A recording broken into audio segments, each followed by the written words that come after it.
what do women want? Tell me what all the things women want in a long-term mate. Mhm. And so I would start at one end of the blackboard. There were like 5 blackboards, and they say, "Well, I want a mate who's kind, who's understanding, who's intelligent, who's healthy, who's got a good sense of humor, who shares my values." And I just go and I fill out 5 blackboards and then run out of space. So and then I turn to the men and I say, "Well, what do men want?" And then I run out of space after about a blackboard and a half because they can't think of anything else. So the women, I think there's a lot of explanations for that. The following is a conversation with David Buss, evolutionary psychologist at UT Austin, researching human sex differences in mate selection. He's considered one of the founders of evolutionary psychology and has authored many exciting and challenging books, including The Evolution of Desire, Strategies of Human Mating, Bad Men, The Hidden Roots of Sexual Deception, Harassment, and Assault, and The Murderer Next Door, Why the Mind is Designed to Kill. We talk a lot about sex, dating, relationships, and love. I take these, at times controversial topics very seriously, but I also try to inject humor and ridiculousness throughout this conversation, and all conversations I do. Please do not mistake my silliness for a lack of seriousness, and my seriousness for a lack of silliness. And above all, do not mistake my suit and tie or my PhD as a sign of intelligence or wisdom. I barely know what I'm talking about on most days. I'm simply curious and hoping to understand, the way a child does, what the heck is going on in this weird and wonderful civilization of ours. If I say something stupid, as I often do, I promise to learn and to improve. As Mark Twain said, I do not want my schooling to interfere with my education. Open-minded curiosity, I think, is the best guide for a proper and fun lifelong education. This is the Lex Fridman podcast. To support it, please check out our sponsors in the description. And now, dear friends, here's David Buss. What is more important in the history of the development of human civilization, sex or violence? So mating strategies or military strategies? Oh, well, both are important. I mean, first of all, humans are a sexually reproducing species, and so everything has to go through sex. So in our mating psychology has to be very rich and complex because to succeed, for us to be here now, all of our ancestors in an unbroken chain have had to succeed in selecting a fertile mate, attracting that mate, be mutually chosen by that mate, stay together long enough, do all the sexual things you need to do to reproduce, have the kids survive, etc. So everything has to go through mating. And in that sense, I think it's, survival is really only a means to an end, if you will. So sex has got to be important, and humans have a very rich, evolved sexual psychology and evolved mating psychology. Okay, but I wouldn't minimize the importance of violence either.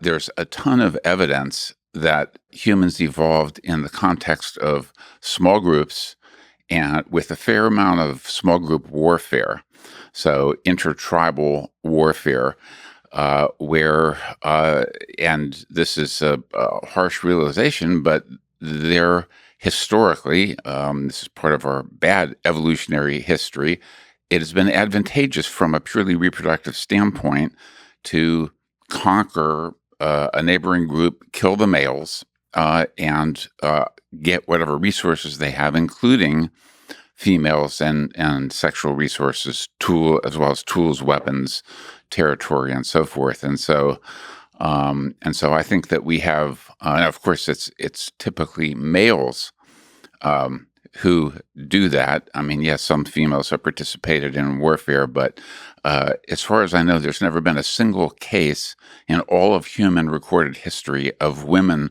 forming a war tribe with other women to attack another group of women and kill them and capture the men as husbands. But this phenomenon is common in the ethnographic record and small group studies. It's part of our common thing. So just one concrete example. Unfortunately, he's dead now. He passed away. Napoleon Chagnon, who studied the Yanomamo for many, many years, when he first started interviewing them, he asked them, why do you go to war?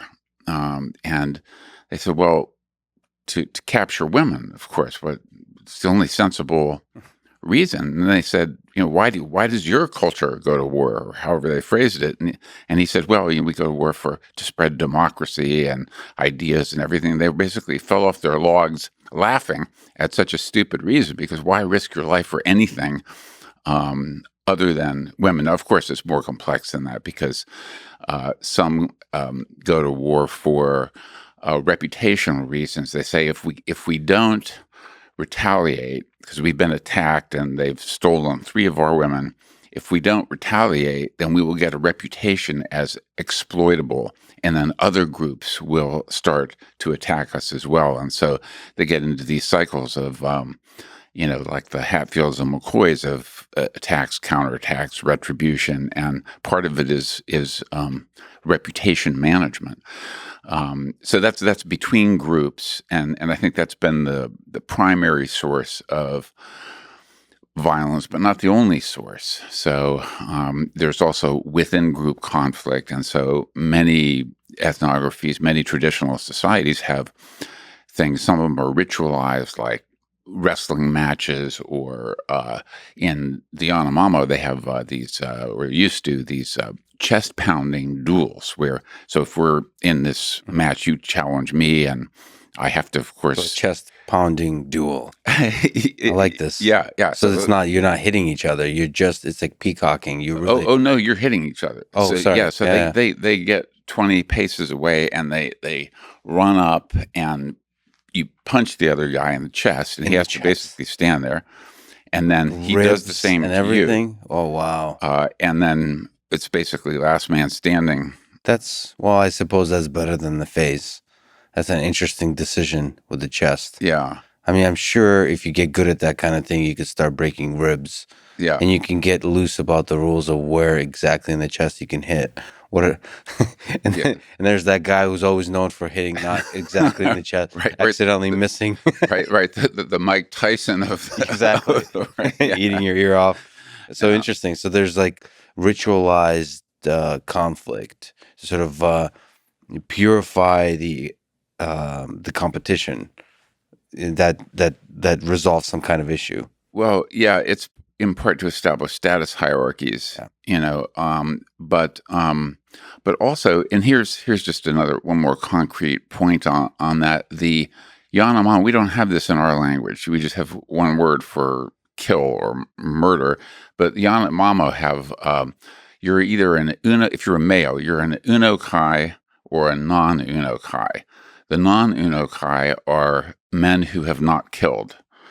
If you're an unokai, that means you have killed someone.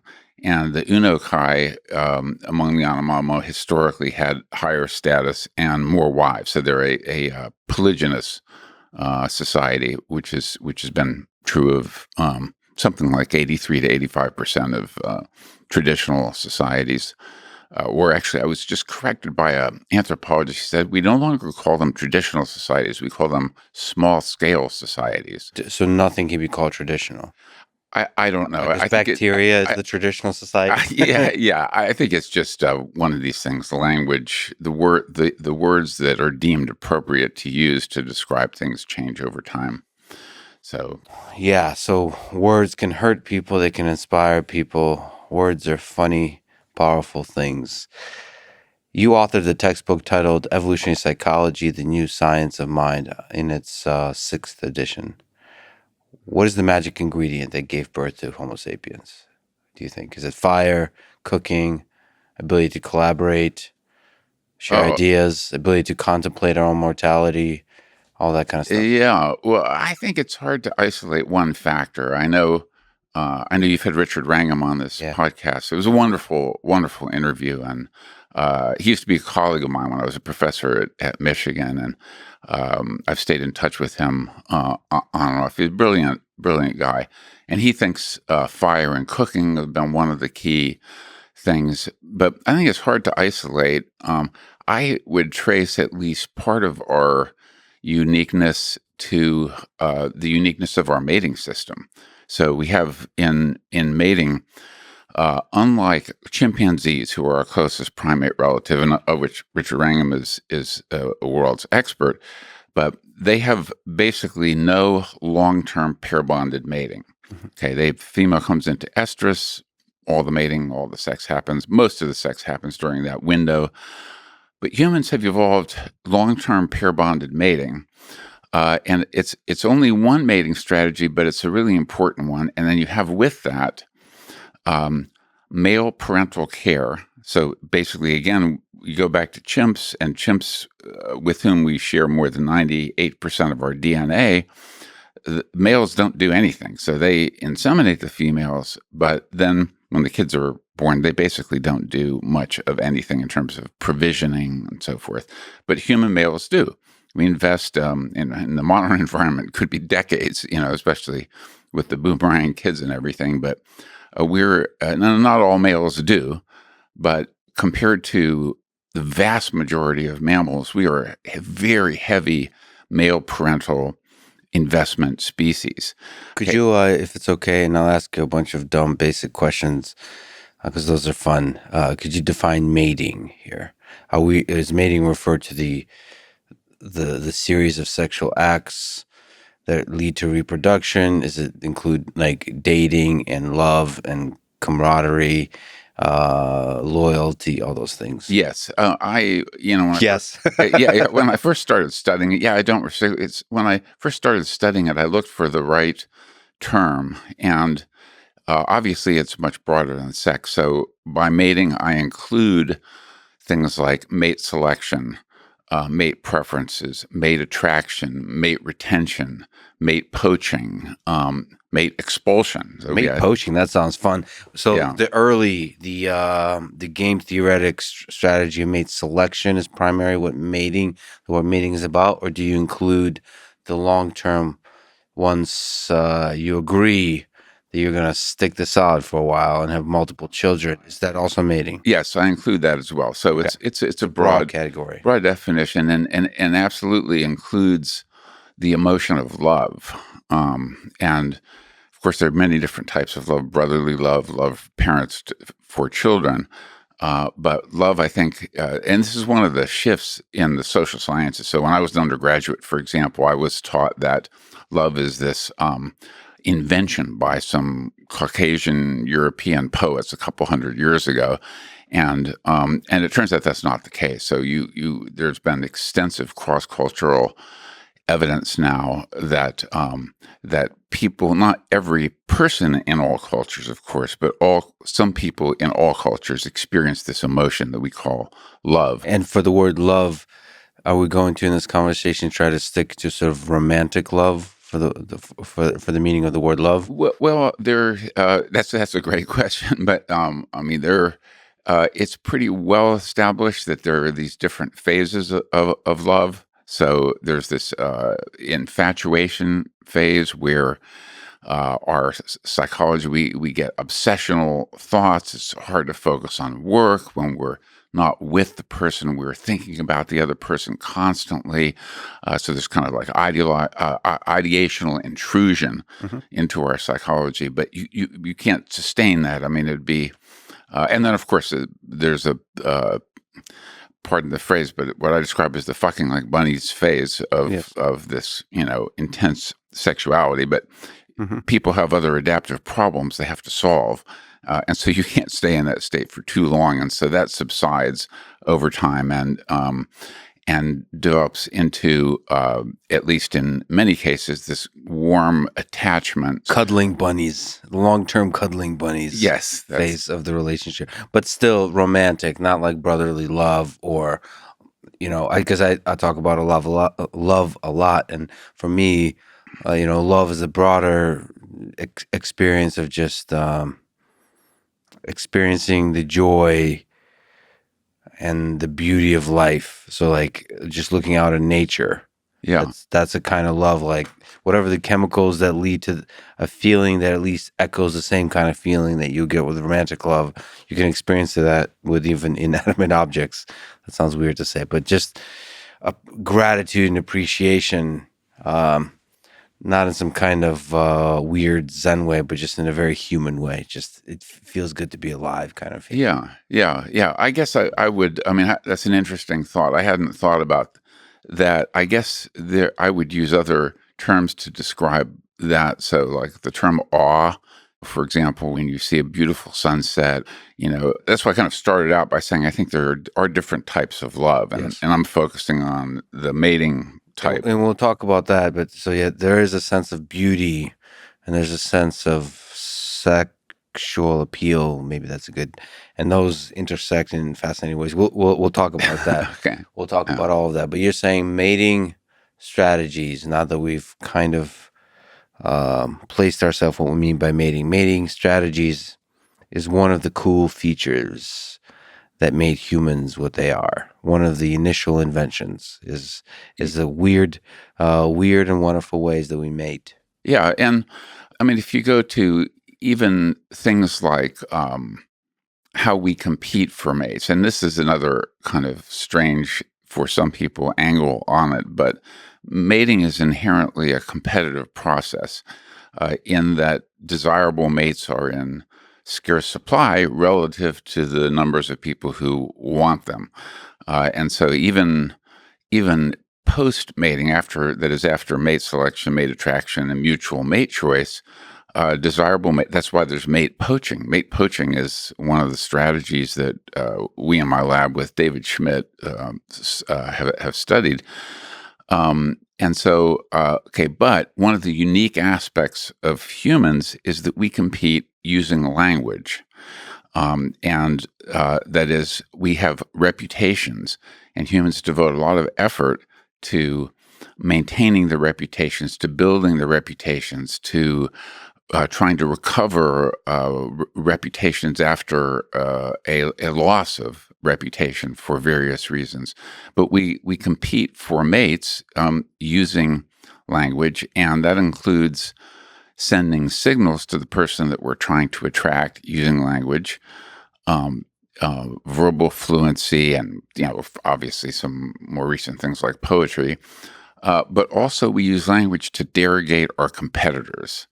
So one of the papers I published very early on was a research project on derogation of competitors, the ways in which people impugn the status, character, and reputations of their rivals with the goal of making them less desirable to other people. And humans do that, and women and men both do that. So it's an interesting thing that we're male competitions. We were talking about the Yanomamo earlier, and some of these overt physical, or what animal biologists call contest competition, where there's a physical battle.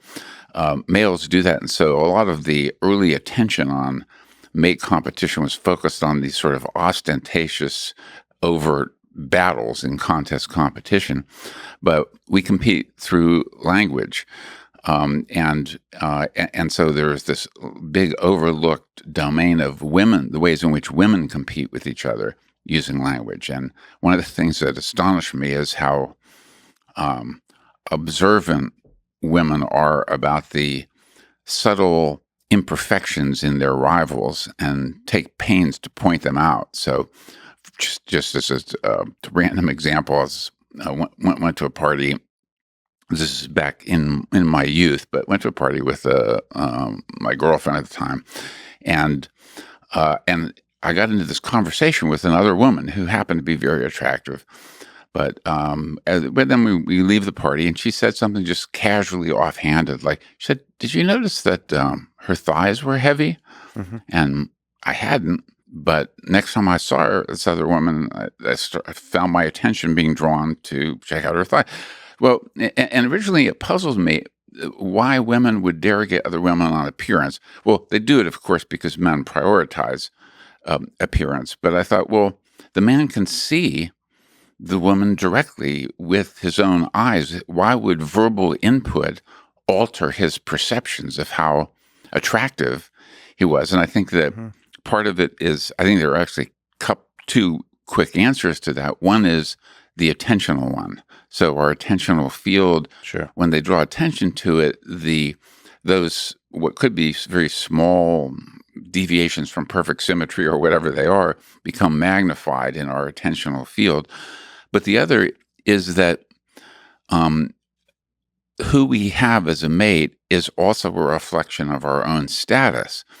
You saw this in a kind of overt and way in the last presidential, not the last, the 2016 presidential election, where Donald Trump was saying, this was when he was in competition with Ted Cruz, I think, in the primary. He said, look at my wife, look at Ted Cruz's wife, and he really impugned the appearance of Ted Cruz's wife. So using language, you can alter the dynamics of the social hierarchy, the status hierarchy, sorry. So like you can change the values subtly, or if you have a large platform, in big ways. You can move things around just with your words. Yeah, that's right. Right. Which is fascinating with humans. Yeah. Because it's all socially constructed anyway. So this, the question I have is, you said there's the interesting thing about mating strategies is there's a small pool of desirable mates. And what the word desirable means is socially defined almost by on purpose to make sure the pool always stays small. I would have a couple of thoughts on that. It's an interesting set of issues you raised. Okay, one is that I think we have evolved adaptations. Part of our psychology is to detect differences, and so this is why, like a Martian or an alien coming down, they might look at humans and say, "Boy, they all look alike." As one, just like we look at zebras or whatever, and we think they all look alike. But what's important in decision making, especially in the mating domain or even friendship domain or coalitional selection domain, is the differences. And so I noticed this, just a concrete example of this. I was sitting around, this is again ages ago, watching a something like a Miss America beauty contest, and people in there with a bunch of other people, and they were saying, "Boy, did you see Miss North Carolina? What a dog!" And so this is astonishing. And so here are like 50 contestants who are selected as the most attractive in their state, presumably.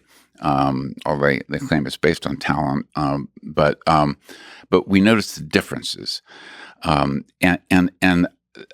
this is why I would push back a little bit on the term socially constructed, because I think it's there are many different meanings of that phrase, and one meaning that some people have, one connotation, is that it's arbitrary, and I don't think it's arbitrary. So this has been another shift in understanding standards of beauty, where it used to be believed in the social sciences, you can't judge a book by its cover. Beauty is only skin deep. Don't judge people on the superficial characteristics. But in fact, physical appearance provides a wealth of information about the health status of someone, their, in the case of males, their physical formidability, and we have formidability assessment adaptations, and then fertility as well. So there are a very predictable set of cues to fertility that have evolved to be part of our standards of attractiveness, and they're not arbitrary. There are some culturally arbitrary ones. So like you go to the Maori in New Zealand, for example, and they find tattoos on their lips to be very attractive.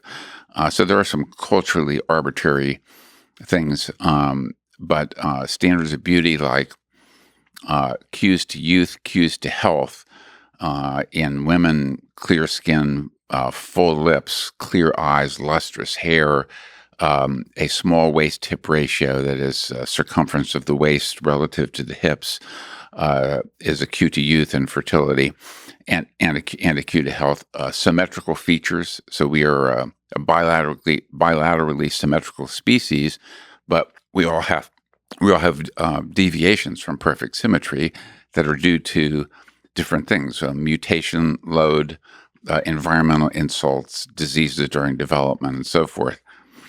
All right. But that's kind of deeply biological. Like there's cues that indicate something that is biologically true about a particular human. So if we'll talk about both men and women. So we're now talking about what men want in the mating strategies when they look at women. So you're saying small waist to hip ratio. Right. How much of that is our deep biological past, on top of which we can build all kinds of different standards of beauty? So, we have many things going on in our brain. Our value of other humans in selecting a mate might incorporate a lot more variables as we get into the 21st century. So how quickly does our valuation of a mate evolve relative to the evolution of the human species? Are you using evolve in the sense of culturally evolve? Culturally evolve, and then relative to biologically evolve. Yeah. I think that there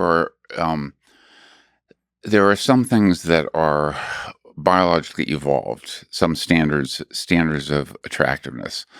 And there are some of the things that I mentioned. So in male evaluation of females, let me back up and just say, what is the underlying logic? Why would we have standards of attractiveness? So here's the interesting thing, and this gets back to your earlier question about what is unique to humans, or what distinguishes us, or what set us off on the path that we did, is chimpanzee males do not have any difficulty figuring out when a female is fertile. She signals that like crazy with the bright red genital swelling, olfactory cues. She goes into estrus. In humans, we have, and this was actually a third thing that I wanted to add earlier, we have concealed ovulation, relatively concealed ovulation, which is remarkable given how close we are primatologically to chimpanzees. And so there's a little bit of evidence that there are subtle changes that occur when women ovulate, women not on hormonal contraceptives, but it's mostly concealed. But it is largely concealed. Do you think that's a feature or a bug? In do we evolve that? Is that a cool a powerful invention for the human species? I think it's an adaptation in women, that women have evolved concealed ovulation, and I think it's a feature, not a bug. It gives more. Would it give more power for women to select a mate? There are a couple different hypotheses about it, but the one that I think is most plausible is that, if again comparing it to chimps, female goes into estrus. The male just has to try to monopolize her while she's in that estrus phase, and then they basically ignore the females after that. If you can't know when a woman is fertile, then you have to stick around a lot longer. And so I think long-term pair bonding co-evolved with concealed ovulation. And with that, also a very different form of sexuality, which is that we have sex throughout the ovulatory cycle, and chimps don't. There's a little bit of mating, a little bit of sex toward the edges of the estrus cycle, but very little. So that actually makes mating a more fundamental part of interaction between humans than it does for chimps. So meaning like year round, every day, we're constantly selecting mates in terms of biologically speaking. So what else do men want today in the 21st century versus in the caveman days? A wonderful question. To answer it, though, I have to distinguish between long-term mating and short-term mating. And in long-term mating, it gets very complicated. So as a that's one way to put it. Yeah. So I teach a course in human sexuality at University of Texas at Austin, and one of the things, this was back in the days when there were chalkboards, and you taught with a piece of chalk and wrote things on the board. And what I would do is I would ask the class, I'd teach this large class, 1 to 200. I'd say, what do women want? Tell me all the things women want in a long-term mate. Mm-hmm. And so I would start at one end of the blackboard. There were like 5 blackboards. And they say, well, I want a mate who's kind, who's understanding, who's intelligent, who's healthy, who's got a good sense of humor, who shares my values. And I just go and I fill up 5 blackboards and then run out of space. Mm-hmm. And so first, this large number of characteristics that people want, and then specific magnitudes of those characteristics or amounts. So I say, you want a mate who's, say, generous with mm-hmm. their resources. And they say, yes, I want a mate who's generous with their resources. So I said, so like a guy who, this is in women's mate selection, a guy who at the end of every month gets his paycheck and gives it to the local wino on the drag. And I said, well, no, not that generous. Yeah. Okay, generous toward me, right. not indiscriminately generous. And so you want a mate who's ambitious, who's a hard worker. Yes, but not a workaholic, And so and so then you get to interactions among different characteristics. So there's a lot of characteristics, a lot of variables in this very complex optimization problem for women. Yes. That's right. And more so for women than for men. So and then I turn to the men and I say, well, what do men want? And then I run out of space after about a blackboard and a half because they can't think of anything else. So the women... I think there's a lot of explanations for that. Besides the lack of the number of variables, it's also, I mean, that's interesting. So what's the difference between the variables? So on the men's side, what are the variables? Well, in long-term mate selection, there's a lot of overlap. Sure. Okay. So things like intelligence, good health, sense of humor, an agreeable personality, someone who's not too neurotic or moody or emotionally volatile. But there are key differences as well. And the differences stem from, they basically fall in the delimited number of domains. So for men, it's physical attractiveness, physical appearance, and youth are the 2 real big ones. Okay, men prioritize those more than women do. And so that's why you have phenomena such as this quote, love at first sight, where sometimes men can walk into a party and they see a woman across the room and they say, that I'm going to marry that woman. That's the woman for me. Women very rarely do that. Now, most men don't do that either, but men are much more inclined to fall in love at first sight. That's because they prioritize physical appearance. Why? Because physical appearance provides this wealth of information about a woman's fertility status. And this is from an evolutionary perspective, from a purely reproductive perspective. In a business school, they would call it job 1. Job 1 is you have to select a fertile mate. So those who, in our evolutionary past, who selected infertile mates, so postmenopausal women, for example, did not become our ancestors. So we are all the descendants of this long and unbroken chain of ancestors all of whom succeeded in selecting a fertile mate. But fertility cannot be observed directly. It can use some cues. Exactly. And there are cues that are probabilistically related to this underlying quality of fertility that we can't observe directly. And we're doing that computation in our heads. What about men?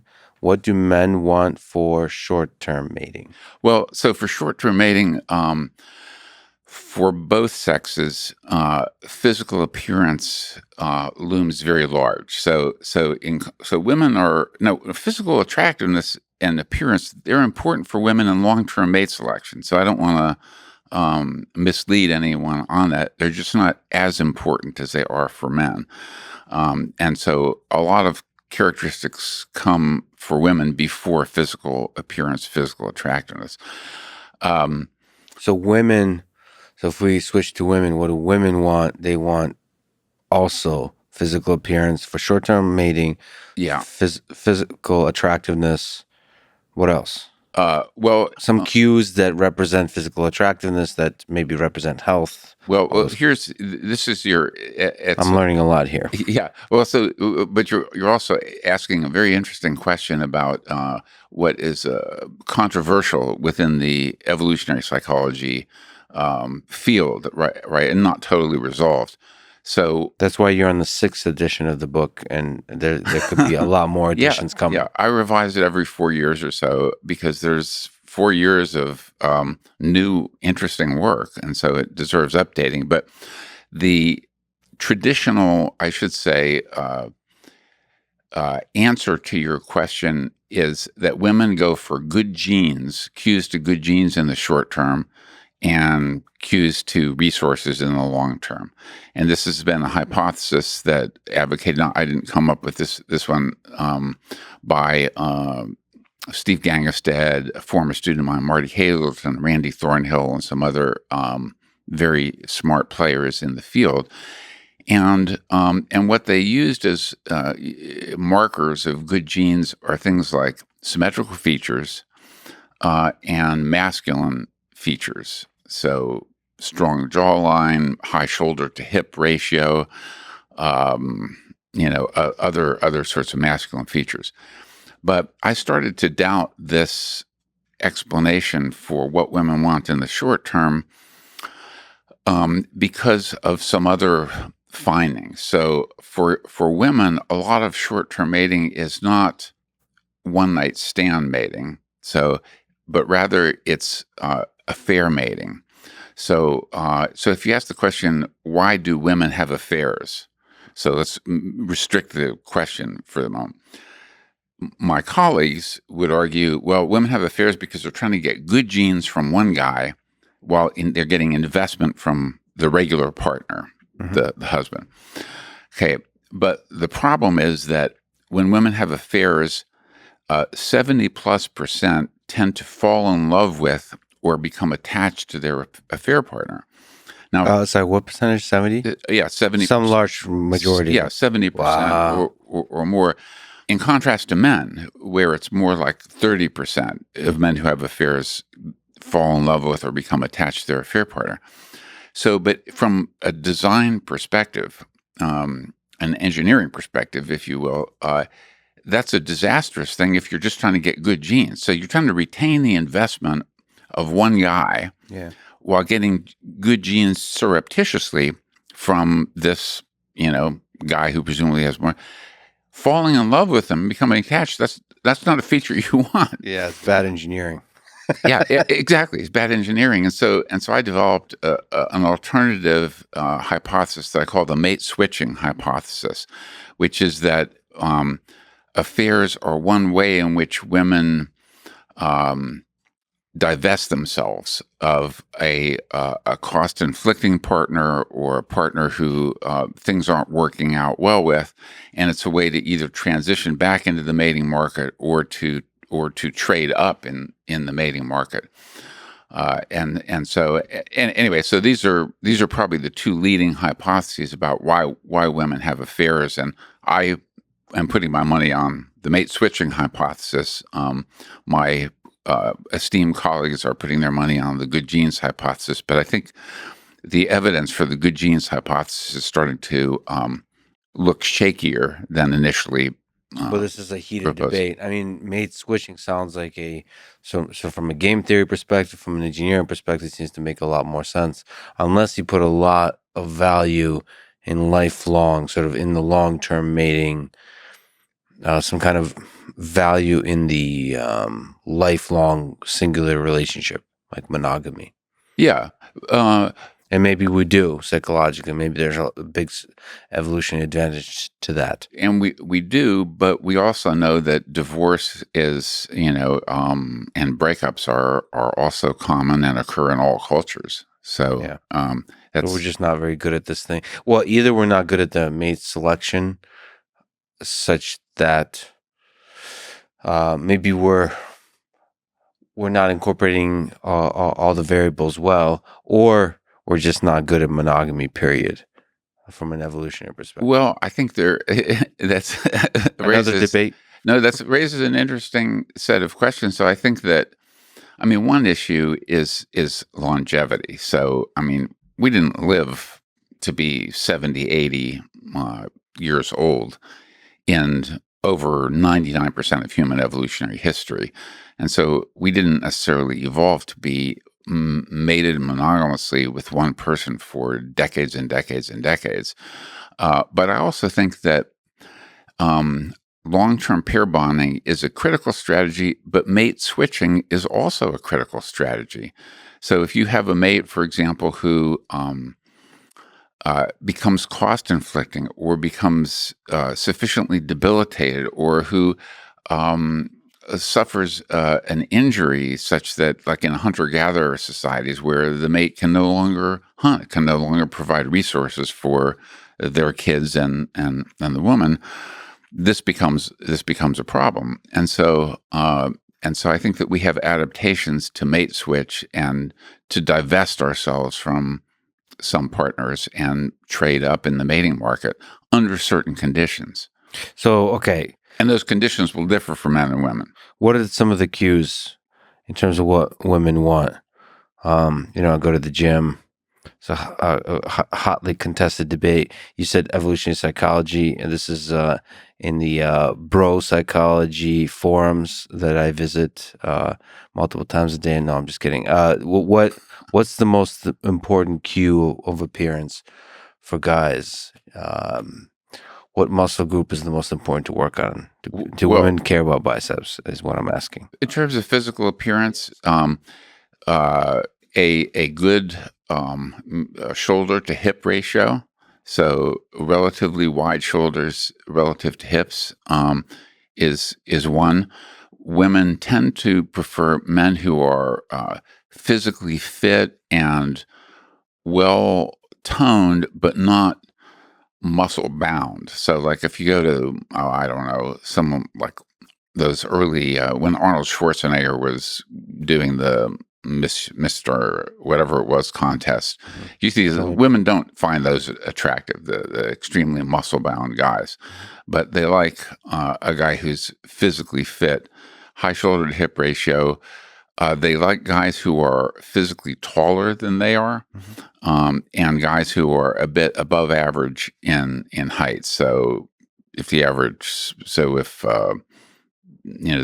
is, I don't know, 5'9", 5'10", and out there for humans, depending on the culture, women prefer an inch or two taller than that. So shoulders, height, dad bod.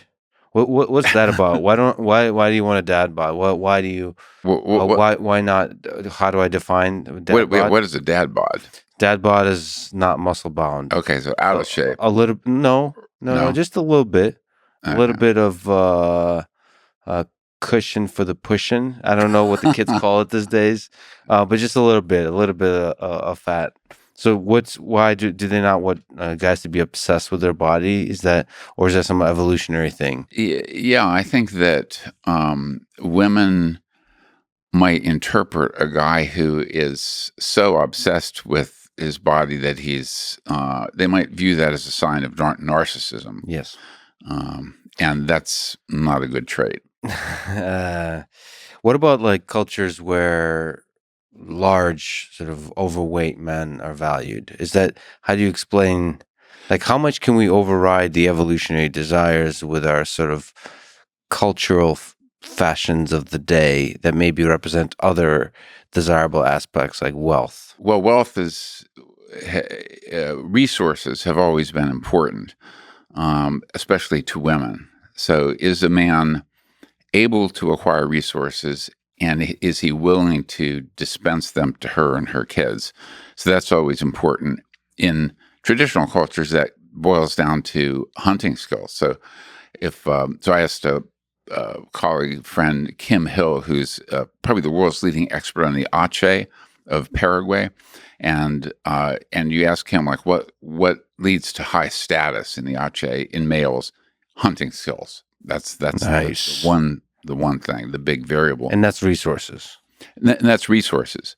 Now, what's interesting about modern culture is we have cash economies. but cash economies are relatively recent. And historically, there's over the vast 99% of human evolutionary history, you weren't able to stockpile resources in the way that you are today. Although there are interestingly certain ways you can do it. So like you kill a large game animal. Okay, you bring it back. You get some status points because you give some to your family. You can share it more widely with the group, etc. But it's going to go bad, right? You can't just say, I'm going to keep this carcass around for the next several months. Okay, but and I think it's Steve Pinker who might have coined this phrase that they store the meat in the bodies of other people, and so, for example, they store it in their friends. So, hunting success is, it's a hit or miss kind of thing. So you might come back empty-handed 4 times out of 5, but when you do, you share your meat with others, and then and then they reciprocate by sharing their meat with you, and so you can store resources in the bodies of other people, which is, I think, an interesting way to think about it. But that can only go so far, and when you have cash economies, you have both the ability to stockpile resources, but also this kind of explosion in inequality of resources, and that's evolutionarily recent. What about, now this is the difference between the excellent Huberman Lab podcast that you did that people should listen to. He is a brilliant scientist, a sort of a rigorous analyst of what is true in the scientific community, also helps you with great advice on how to live. Now, in contrast to that, I am a terrible, almost idiotic level journalist. So this is what you have to deal with. Another thing that people talk about that women care about is penis size. Does penis size matter for women in sexual selection? Well, there's controversy about that in the evolutionary psychology community. Well, is there papers on penis size? I wouldn't say scientific papers, so speculations sure. about so not in nature or in science. Yeah, no, nothing that I've seen there. I think that there's individual variability. So this is something that comes up again. When I ask women in my classes, what do women want? Some of them will say, a large penis. But I think there's variability in that preference, and it also might depend in part on the variability in the woman's anatomy. So, but do you think there's something fundamental in terms of evolutionary psychology, in terms of evolution, or is this a quirk of culture that's current, that's maybe somehow connected to pornography or something like that? Yeah, my guess is it's something that's perhaps a quirk of culture or something that is evolutionarily recent. But I don't know. I mean, it's a topic that hasn't been explored much. I've never done work on it, and somebody should do a PhD. Some archaeologist should do a PhD on the history of human civilization and its valuation of penis size and the correlation of penis size to the value of the male. Okay, moving on. Another absurd question in terms of what men want. Again, definitely not a Huberman Lab podcast question. Why do men, let's say a large fraction of men, love boobs? Well, I think that you're one of the most cited evolutionary psychologists, and this is what you signed up for. These kinds of questions. Questions like this, yeah. Well, so again, this is something I haven't studied directly, but scientifically, yes. But yeah, there's been some work on that, and it's another cultural quirk, perhaps. No, I don't think it's a cultural quirk, because I think it's the shape that matters a lot, because shape is going to be a cue to fertility, and so one of the things that humans are attracted to in the opposite sex is sexually dimorphic features, and breasts are a sexually dimorphic feature. What's dimorphic mean? Difference in morphology between males and females. Got it. Di meaning to morphic morphology. And women don't develop breasts until puberty or post-puberty. And so as a sexually dimorphic characteristic, we tend to be attracted to that. Same is true, by the way, with the waist-to-hip ratio that we mentioned earlier. Prior to puberty, males and females have very similar waist-to-hip ratios. But at puberty, there's a differential hip development and fat deposition that creates a sexual dimorphism with respect to waist-hip ratio. And so again, men are attracted to this waist-hip ratio. No man consciously says that. They find this woman more attractive than that woman. They don't think, she has a waist-hip ratio of 0.70. That's exactly what I do. But anyway, most men, yes. Yes. So isn't that fascinating that we just build these entire industries of fashion and what we find beautiful around these kinds of ideas, and we just, and then not just fashion, and then we build, we have sociological tensions about whether we should care about this kind of thing or not. There's battles in that space. It's like they seem so simple. It's just the human body, and we wear clothes. First of all, that's a funny thing. Why are we wearing clothes? What's the shame aspect of covering up the body? Is that another feature, or what is that? Yeah, that's an interesting question, and I don't know. It's just like hiding ovulation. Maybe that's another hiding. Like maybe hiding is a great game theoretic thing to play with because it can give the powerless more power by covering. Maybe. Well, I think there are a few things. So one is the sort of arbitrary features of fashion, and then the other is the aspects of fashion that attempt to magnify what is inherent in our evolved standards of beauty. Sure. So, for example, women tend to wear things that accentuate their waist-hip ratio. So, I mean, historically, those in the old days, corsets, for example, cinched the woman's waist. And you wouldn't see fashion develop in a way that made a woman seem old, unhealthy, pockmarked, signs of open sores or lesion. There are certain domains, design spaces that no culture would develop. But there are arbitrary features, but sometimes they're not entirely arbitrary, or they're arbitrary at one level of description, but not at another. So, for example, fashion tends to be linked with status.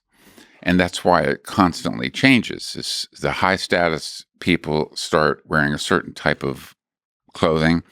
And then when the lower status people imitate them, then they have to shift to signal their status. And so I think the fashion and clothing is in part linked to status.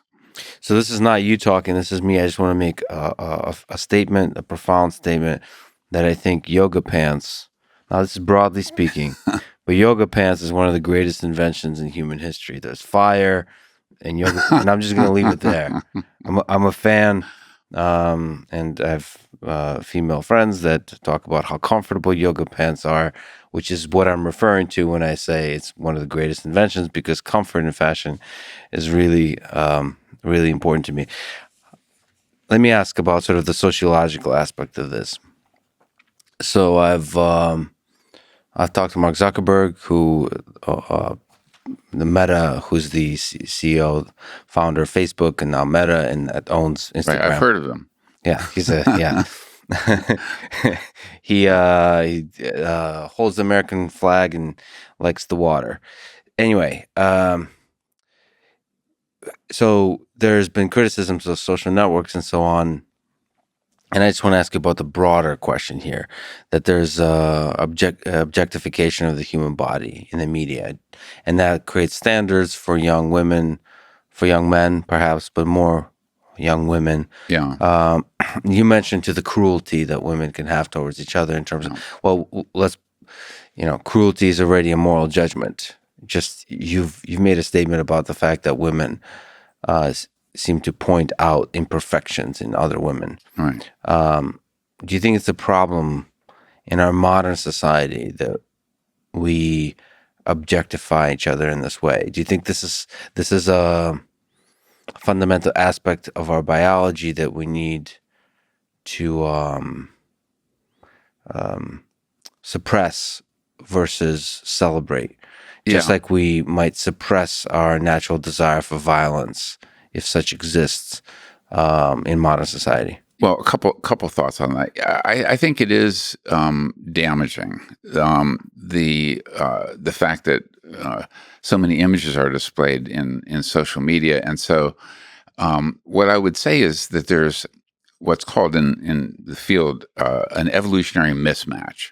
So we evolved in the context of small group living, where there was mate competition, but your competitors were a small number of other potential individuals, and so people do comparisons. Okay, but now what we have is this bombardment of our visual system and our sexual psychology and our mating psychology with thousands and thousands of images that are not at all representative of who our actual competition is in the mating domain. And so I think that, and there's actually evidence on this that Baz Luhrmann actually said something like this in his Sunscreen song. I don't know if you ever heard that, but it's like a set of advice, wonderful, like string of advice, a song about advice. But he says, yeah. Okay, sorry. He says, don't read beauty magazines that will only make you feel ugly. And I think that there's truth to that. That is, especially with women, they look at all these images, and of course, they're photographed, they're photoshopped, they're highly selected and not at all representative, and so women compare themselves to that. So I think this social comparison is an evolved feature of humans. I mean, males do it, females do it, but it's exacerbated in the modern environment in wildly evolutionarily mismatched ways. And so I think that it is destructive. It's harmful. There's evidence that it hurts women's self-esteem. So here's just another factoid or fact, if you will, that at least in Western cultures, males and females have roughly the same overall average levels of self-esteem. But once puberty hits, all of a sudden, women's self-esteem starts to drop. And I think it's because when they enter mate competition, then they start elevating the importance they attach to physical appearance. And then, as you point out, the tremendous objectification that it saturates social media and media in general is it's damaging and harmful. I don't know how to undo it, though. I don't know how to design a society that undoes that. Well, one of the ways we undo things, just like you pointed out, is we use words. When we manipulate society, we manipulate social and status hierarchies using our words for ill, and we can do the same for good. And that's why there's a lot of clickbait articles about, Instagram, leading to a lot of suffering amongst teenage girls and all those kinds of things. I'm criticizing the clickbait nature, not the contents of the articles. But, and those articles hopefully become viral in a way that makes us rethink about how we build social networks that kind of allow us to too easily misrepresent how we look when we are quote unquote influencers, and what mental effect it has on the on young people that look up to those influencers. But I guess it's not the objectification fundamentally that's the problem. It's the inaccurate. It's the fake news. It's the fake news misrepresentation. You still objectify the male body, the female body, but you do so while misrepresenting the actual truth. And so you're moving the average, you're moving the standard representation of what a male should look like, what a woman should look like. And the dishonesty is the problem, not the objectification. Here's just one other interesting empirical finding on that, and it has to do with another dimension that I think is harmful, and that's the thinness dimension. And so if you, and these are studies originally done by Paul Rosen, but they've been replicated, where if you ask men, okay, what is your ideal figure in a woman? And so they have these, say, 9 figures that vary from very, very thin to average to plump. Men give it the midpoint. They say the midpoint is in relative thinness or plumpness is what I value. And you ask women, what is your ideal body type for you? They give it, they say thinner, but then if you ask them, what do you think males' ideal body type is? They put it in exactly the same spot that they put their own ideal, which is thin. And so there's actually an inaccurate perception of how thin men desire women to be. And I think that's partly exacerbated by the fashion industry, where the models are often rail thin, and the lure is that clothes hang better on thin models, and then on TV they say you gain 15 pounds over what you really are, or whatever. Yeah. But for whatever reason, women misperceive how thin men want them to be, and so you have, this is another huge sex difference, is eating disorders. Anorexia, for example, bulimia, binging, purging, where these eating disorders are 9 to 10 times more common in women than in men. Can I just take a small tangent? Because it was such a beautiful, the Sunscreen song, such a beautiful one. If I can read some of the words from it. Yeah, I really enjoy it. Yeah, it's a great song. For people, you should check it out. It's called "Everybody's Free to Wear a Sunscreen." I guess it's actually a speech to a class. I don't know if that's artificial or real, but it's a speech that gives advice, and it goes, "Ladies and gentlemen of the class of '97." I just remember it even now. Those words. Wear sunscreen. If I could offer you only one tip for the future, sunscreen would be it. Long-term benefits of sunscreen have been proven by scientists, whereas the rest of my advice has no basis more reliable than my own meandering experience. I will dispense this advice now. Enjoy the power and beauty of your youth. Oh, never mind. You will not understand the power and beauty of your youth until they're faded. But trust me, in 20 years, you'll look back at the photos of yourself and recall in a way that you can't grasp now how much possibility lay before you and how fabulous you really looked. You are not as fat as you imagine. Don't worry about the future. Or worry, but know that worrying is as effective as trying to solve an algebra equation by chewing bubble gum. The real troubles in your life are apt to be the things that never crossed your worried mind. The kind that blindsides you at 4 p.m. on some idle Tuesday. Do one thing every day that scares you. Saying, don't be reckless with other people's hearts. Don't put up with the people who are reckless with yours. Floss. Don't waste your time on jealousy. Sometimes you're ahead, sometimes you're behind. The race is long, and in the end, it's only with yourself. Remember compliments you receive. Forget the insults. If you succeed in doing this, tell me how. Keep your old love letters. Throw away your old bank statements. Stretch. Don't feel guilty if you don't know what you want to do with your life. The most interesting people I know didn't know at 22 what they wanted to do with their lives.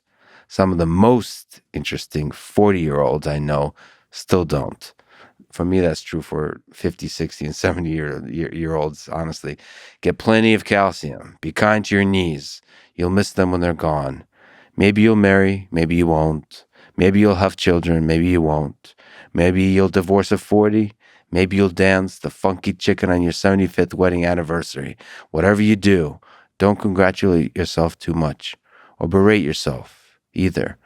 Your choices are half chance. So are everybody else's. Enjoy your body. Use it every way you can. Don't be afraid of it or what other people think of it. It's the greatest instrument you'll ever own. Dance, even if you have nowhere to do it but in your own living room. Read the directions, even if you don't follow them. Do not read beauty magazines that will only make you feel ugly. Get to know your parents. You never know when they'll be gone for good. Be nice to your siblings. They're your best link to your past and the people most likely to stick with you in the future. Understand that friends come and go, but a precious few who should hold on.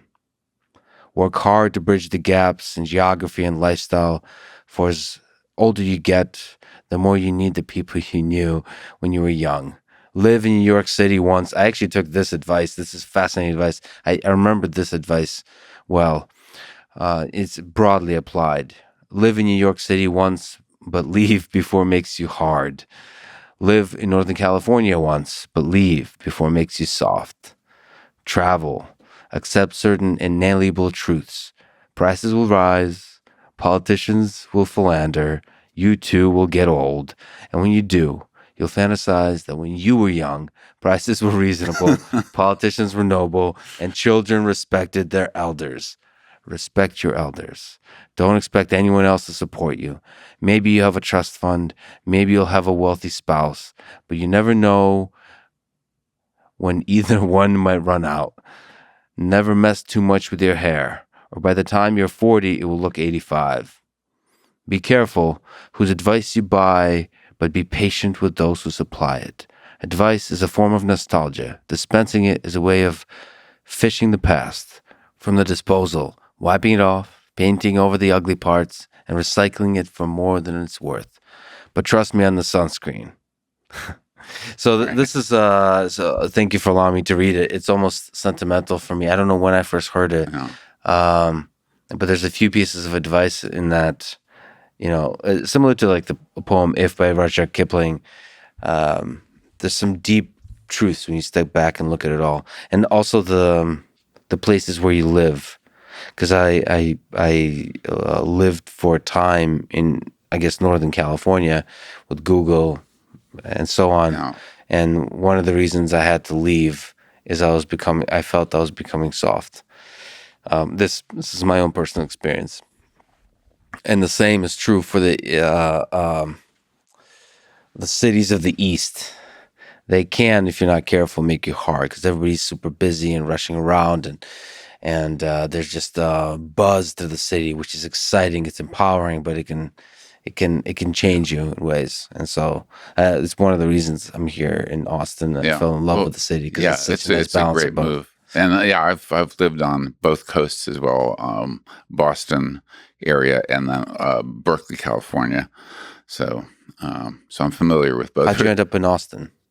As a small aside. Well, I got my undergraduate degree here, and then left for 20 years and migrated around. So went to Berkeley, UC Berkeley for my PhD, Harvard for my first job, University of Michigan, and then a job opened up at University of Texas for an evolutionary psychologist, and so they wanted me. Fortunately, so I was very happy to. So I've always loved Austin. I mean, it's the love never died. It was there. Yeah, it's a great town. I was glad that I left. So and experienced both coasts and also the Midwest. But happy to be back in Austin. Let me ask a difficult question. Now we did pretty good with some difficult questions already, but there are people in this world today who believe that gender is purely a social construct. You, I think, are not one of those people. To you, what are the differences between men and women? How much of those differences are nature and how much is nurture? I guess if you're asking the question morphologically or psychologically, I assume you're asking psychologically. The question is what it is, and the answer, sometimes the questions don't contain with them the trajectory you take with the answer, right? So I think I was asking both, and the fact that both are a thing is an interesting thing. Yes. So you wrote a textbook, I should say, Evolutionary Psychology, right? Yes. Both of those words are in the book title. Psychology, right. That's the human mind. Yes. Yeah. So how much of gender, how much of sex is the human mind? And how much of it is the biology? The way that I phrase it, so I don't like. So sort of dividing the world into two categories: things that are biological versus things that are not biological. Um, so the biology is actually defined as the study of life and life processes. And so at that sort of abstract level, everything we do is biological, including culture and our capacity for culture, which I think is an evolved capacity that humans have. When you get to the issue of sex and gender, I mean, one cut at your question is, are there universal psychological sex differences? And the answer to that question is yes, there are some.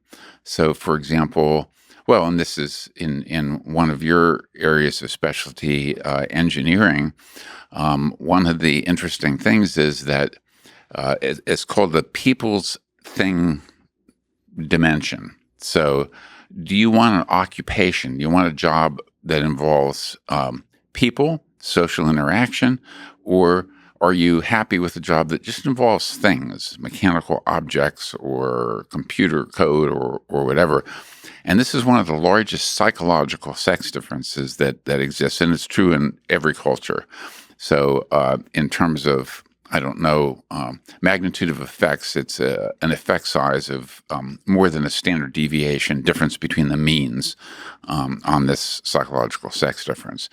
And so one of the interesting things is, so if you go to places like, go to the most gender egalitarian cultures in the world, so places like Sweden or Norway, which are explicitly gender egalitarian and are truly in many, many ways, but you allow people freedom of choice, some of these sex differences actually get larger. The psychological sex differences and also assortment into different occupational choices.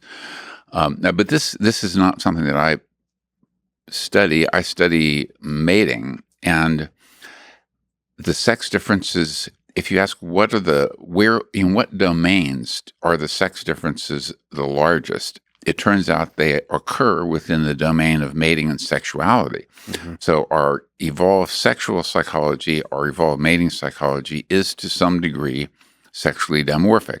Okay, with the very important asterisk that we're talking about overlapping distributions. So there are some things that, so if you look at human morphology, we talked about breasts earlier. Women have evolved functional breasts that's functional for lactation. Men don't. So there's no amount of culture or social coercion can cause men to have lactating breasts. Psychologically, we don't see dimorphism that extreme where something is literally present in one sex and totally absent in the other. So there's overlap in the distributions. So I mentioned earlier that in the mating domain, men more than women on average prioritize physical appearance, physical attractiveness, relative youth. Women on average prioritize resources, resource acquisition, qualities that lead to resource acquisition, like status, ambition, industriousness, and so forth. But there's overlap in the distributions. So some women place a total priority on how physically attractive the guy is, and some men view that as irrelevant. So the point that I'm making is that there are psychological sex differences that make some people uncomfortable. But it's one of these things where I'm a scientist. I'm not a political advocate, and so I adhere to the empirical data. Empirical data are very strong in these domains. So with respect to sex differences in the mating domain and sexuality, and things we haven't even talked about, like desire for sexual variety and sex differences in the whole desire for short-term mating, huge sex differences there. And these have been documented universally in all cultures. So, okay, now, are there things that are culture-specific or social cultural overlays onto these fundamental psychological sex differences? Absolutely. But there's also an issue of kind of levels of analysis, levels of abstraction, and how closely you look at the phenomenon. So, quick analogy: language. So you could say, well, in China, they speak Chinese. In Korea, they speak Korean. In Brazil, they speak Portuguese. So look how culturally infinitely variable languages are, which they are at that level. But do humans have a universal human innate grammar? And I think the evidence points to the answer yes to that. At least that's what Steve Pinker, Paul Bloom, and some others argue. So at one level of abstraction, things are infinitely culturally variable, or at least highly culturally variable. At another level of abstraction, there's universality. So here's one example in the mating domain of this. So Margaret Mead, who is a famous anthropologist, studied the Samoan Islanders, and she tried to argue basically for the infinite malleability of things like gender and gender roles and so forth. She said, look at this culture. In this culture, it's the men who paint their face, whereas in Western cultures, it's the women who wear makeup and so forth. Well, it turns out if you look carefully at the culture where men paint their face, they're painting war paint on their face. They're not putting on makeup to enhance their cues to youth and cues to health. They're putting on war paint to make themselves more ferocious or to demarcate what tribe they're in, what coalition they're in. And so at sort of one level of abstraction, you could say, well, there's high cultural variability in application of face paint, but at another level, there's really a fundamental functional difference in the purpose to which the paint is applied. Yeah, and then you can abstract the paint away, and I mean, fashion in general is just magnify the characteristics that are appealing to the opposite sex. Because war paint is probably, you're magnifying the characteristics that are appealing to the other sex. So ability to gain resources, maintain resources, is status in the hierarchy, all those kinds of things. Well, that's part of it, but I think another part has to do with in that case male coalitions. So we were in a intensely. This is another unique characteristic. I don't know if you got into this with Richard Wrangham. I don't remember you talking about this, but he's written a lot about male coalitionary psychology, and humans cooperate to an extraordinary degree in forming coalitions for the purpose of competing with rival coalitions. And so you even see this with, you see it in the sports arenas with team sports, where this team wears a different uniform than that team. They have different mascot, et cetera. And so part of that is male coalitionary psychology. Well, you write again. So, returning to the textbook, now people should know you wrote a lot of incredible book that is maybe more accessible than the evolutionary psychology textbook. But the evolutionary psychology textbook is very accessible. So yes, it is extremely accessible, but that's not your thing. And on Amazon, you can't. It's a pain. It's a textbook. It's not. It's a little bit more of a pain to purchase, which I did. I bought all your books. They're amazing. We'll talk about a bunch of them. But in terms of coalitions, in chapter 12 of your evolutionary psychology textbook, you write about status, prestige, and social dominance. So how do hierarchies of status and social dominance emerge in human society? And what's the value of status in sexual selection? We talked about cues of individual health and all that kind of stuff. But what the heck's the purpose of status? Why does it matter if I'm the big boss? Well, it matters because status influences your access to resources and your ability to influence other people within your group. And so this is part of the reason why women prioritize a man's social status, how he is viewed in the eyes of others, because high status men have access to more resources. It's interesting that you ask about that because I've just published, this is with Patrick Durkee, a former graduate student of mine. We published a couple papers on precisely this issue where we looked at what we call human status criteria. That is, what are the things that lead to increases or decreases in status? And we did this in 14 different cultures. And we found some things that are universal, but also some things that are sex differentiated. So universal things like people value trustworthiness. They value intelligence, wisdom, knowledge. So it's even if you go across cultures, even to the small scale cultures that we alluded to earlier, there are these wise people, wise men, wise women in the culture who have people go to for advice, for wisdom. And so having a wide range of knowledge is a universal status criterion. And there's some things that are sex differentiated, and they often fall into the mating domain as well. This is where mating and status are interestingly related to each other in that successful mating increases your status, but having high status also gives you access to more desirable mates. And so The game gets harder and harder always. So wait, so are we talking about what are the characters? What's the role of power and wealth, those kinds of things?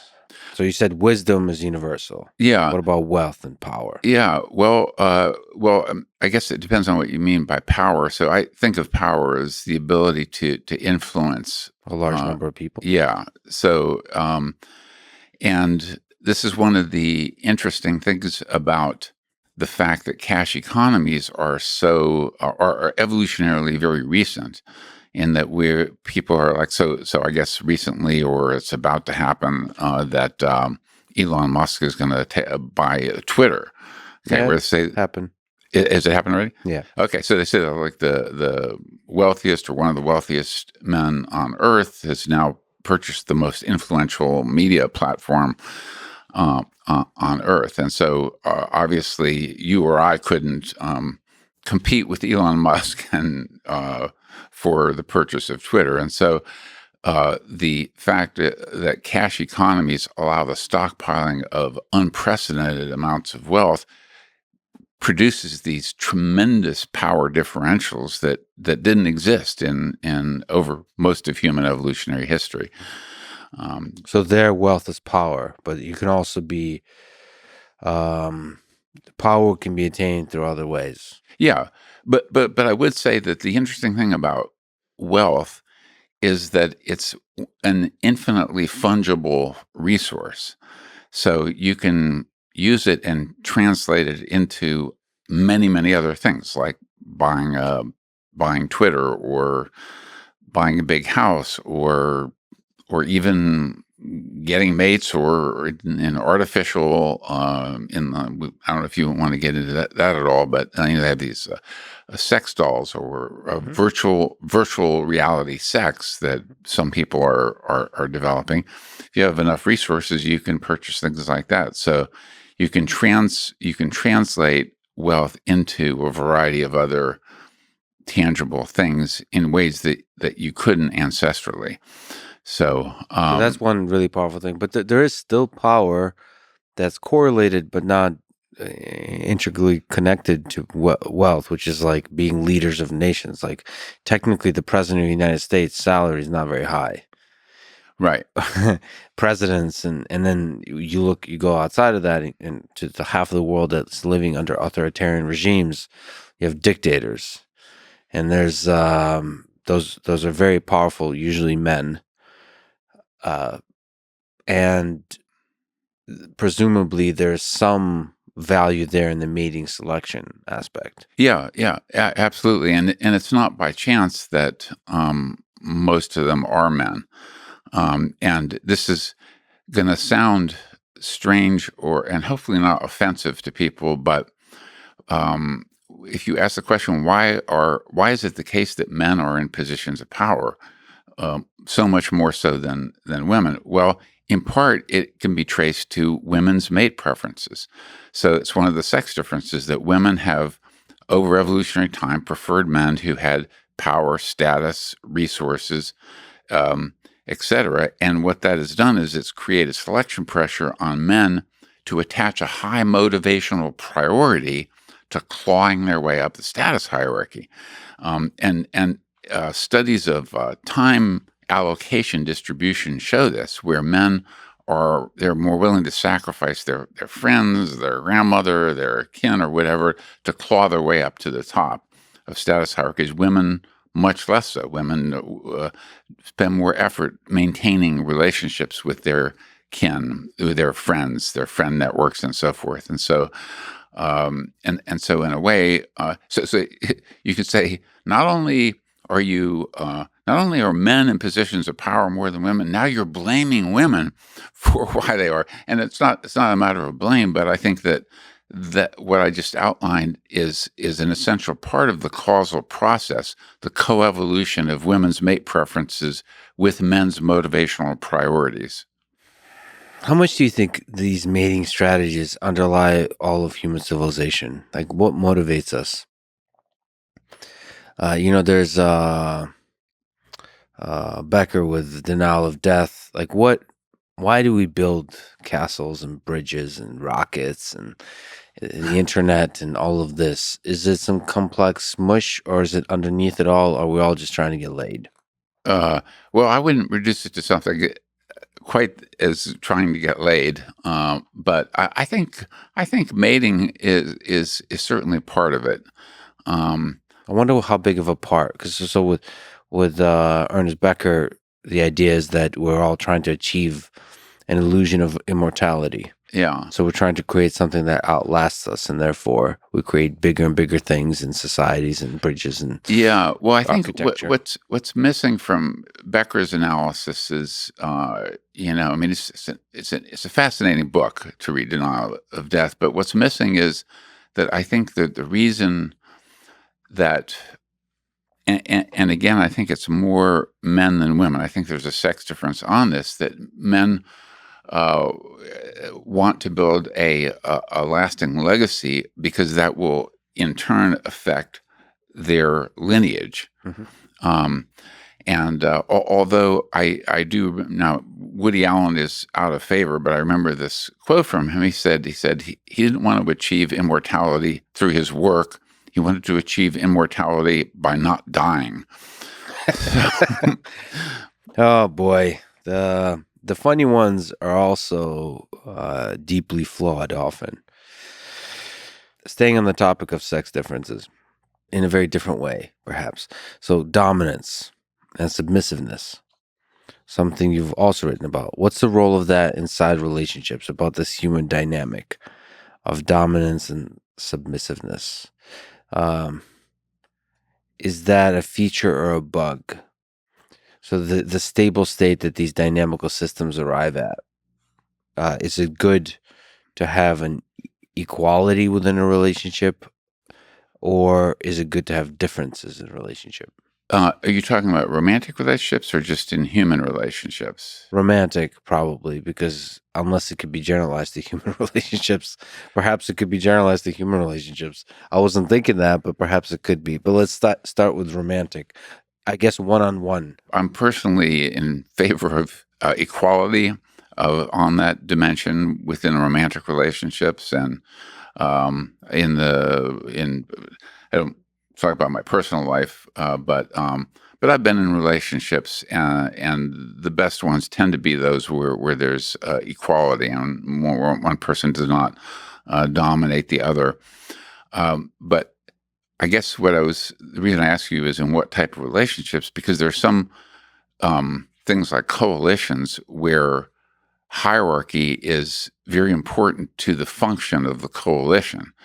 So it's like if you're like a war coalition or something in small group warfare, you can't just have equality. You have to have leaders that are determining the the battle plan, so to speak. And so if you have you're attacking a neighboring group or something, and everyone gets an equal say, it's not going to work that way. And so we tend to appoint as leaders those who are. It doesn't always work out well, but those who are presumably wise or good, effective leaders. And they even talk about, and I'm sure you're familiar with this, and I'm not an expert on this, but wartime leaders versus peacetime leaders. And so again, it depends on what the goal is of the group that you are a part of. And so I think there is functionality and utility to a lot of our evolved psychology of status and dominance and submissiveness.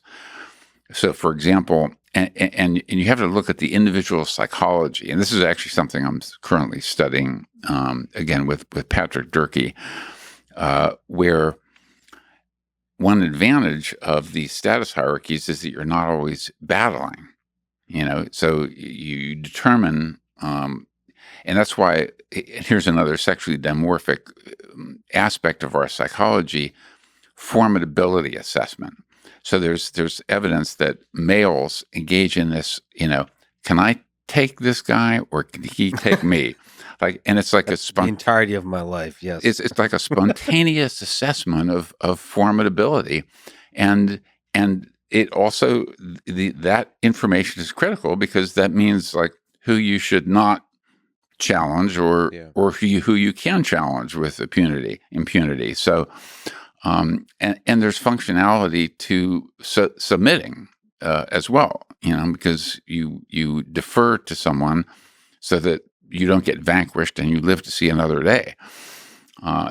So I think we actually have a very rich psychology of status hierarchies and dominance and submissiveness. So especially sort of violent conflict. Yes. But back to relationships. So maybe phrased another way. What is masculinity? What is femininity?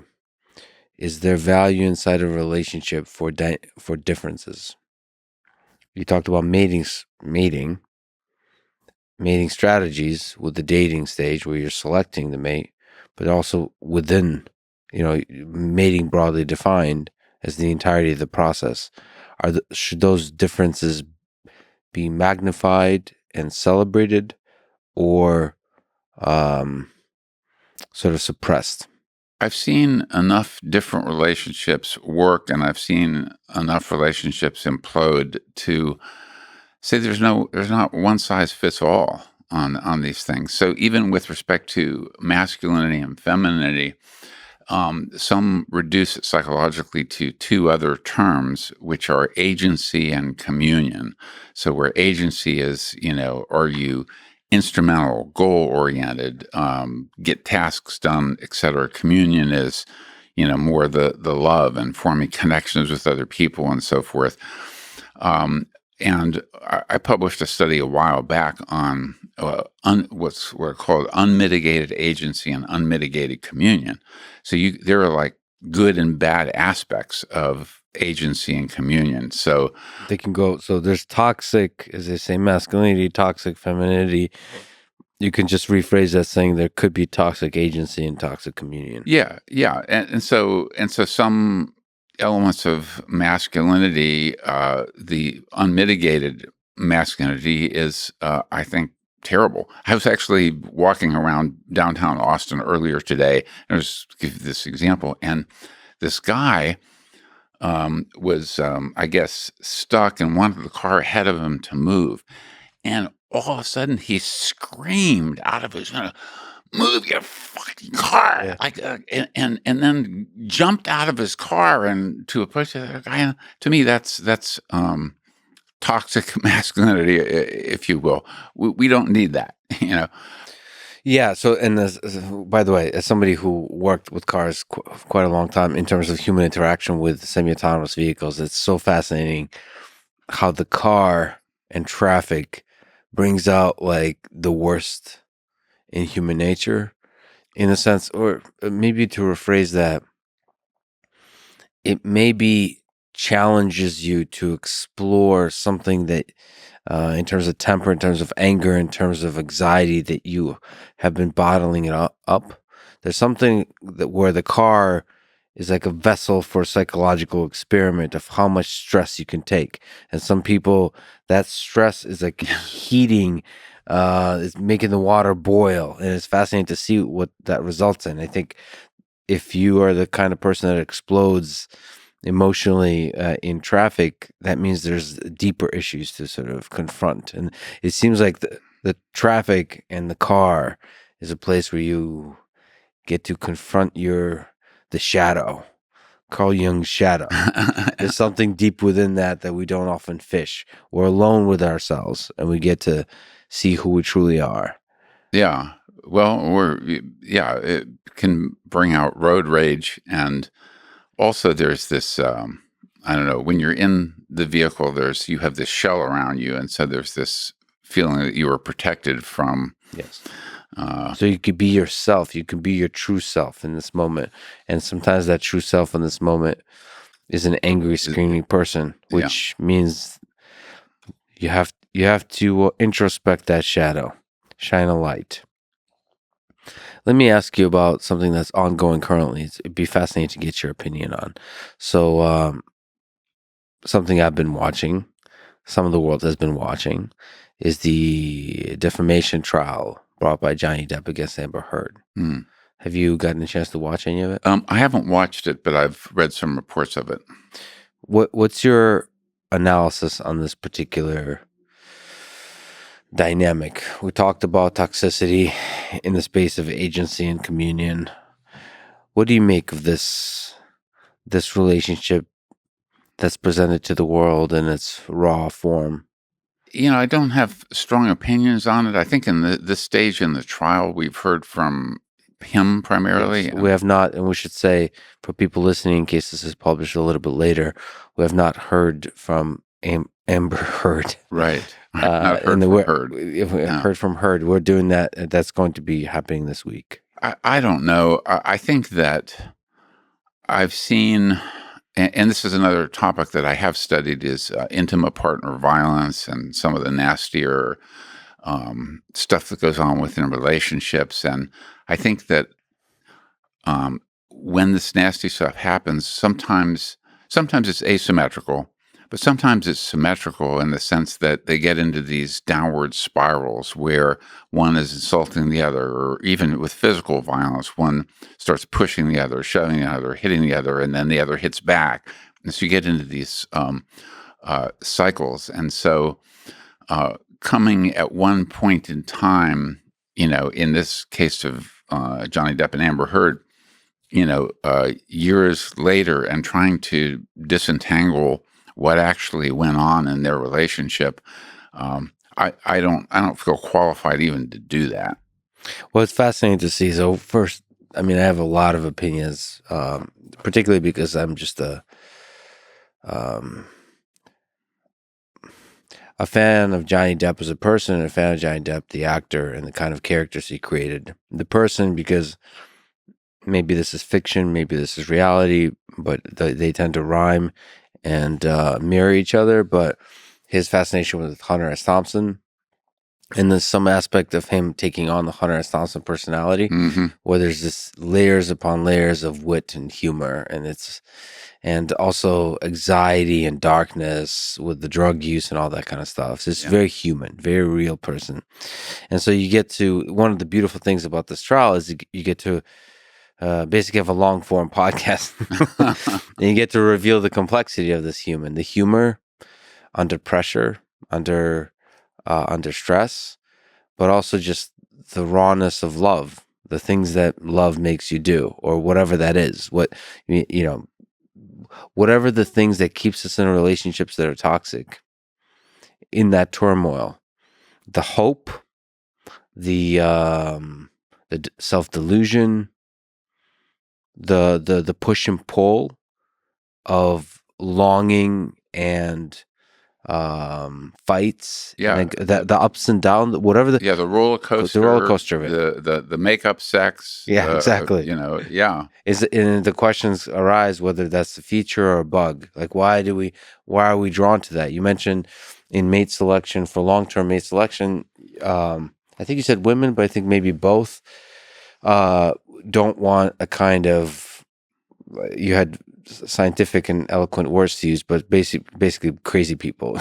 yeah, You want somebody who's stable, emotionally unstable. Yeah, emotionally yeah. unstable. So, uh, But here it seems like maybe we're drawn to that still, like yeah, flies to the light. right. Well, it can be addictive, but it's not good for long term relationships. I mean, that characteristic, there is a stable personality characteristic. It goes under different names: anxiety, neuroticism, emotional lability, etc. But that's the single personality characteristic that is most predictive of breakups and divorces. And in studies that I've done, predictive of conflict in couples. People who are emotionally unstable, they just get into a lot of conflict with their partner. They create havoc. And they, Now they can be exciting, yes, but bad for long term happiness. they see conflict in order to attain intimacy. So conflict creates a tension, Yeah. and it, and like it, if you take intimacy broadly, it's intimate because Well, you're like raw, fragile. You're right there. yeah. Well, Like, and I mean, there's one hypothesis that was put forward by an Israeli biologist named Amos Zahavi, called the testing of a bond.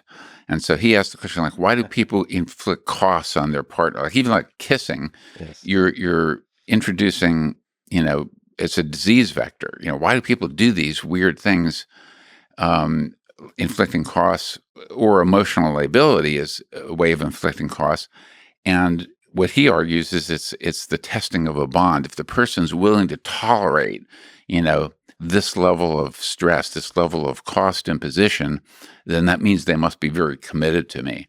And so, and I think that's something people do in romantic relationships is they do test the strength of the bond. They test the commitment of the person, and I think that's a feature, not a bug, in the sense that um, you, especially in the early stages of love, romantic love, we tend to overly romanticize and idealize our partner. So when there's an absence of evidence, we impute positive values. And and this is one of my recommendations to friends that I know is if you're really considering a good long-term commitment to this person, go on vacation with them. Ideally to a foreign country where both yeah. of you are unfamiliar. Oh, I love it. Road trip or something like that. Yeah, so where you experience unexpected things, stresses, you get a flat tire or whatever, and you encounter, and you see how the person deals with stress, and you see how you deal with each other under stress. And I think that's unless you have put stress tests on relationships, you really don't know where things stand. Yeah, that's a beautiful way to put it. I'm a huge fan of that, like road trip, and not just late in a relationship, like day one. Yeah. Road trip, not day one, day negative one, before it even happens. To see stress test, because it makes everybody better. It creates intimacy, or it creates or it destroys.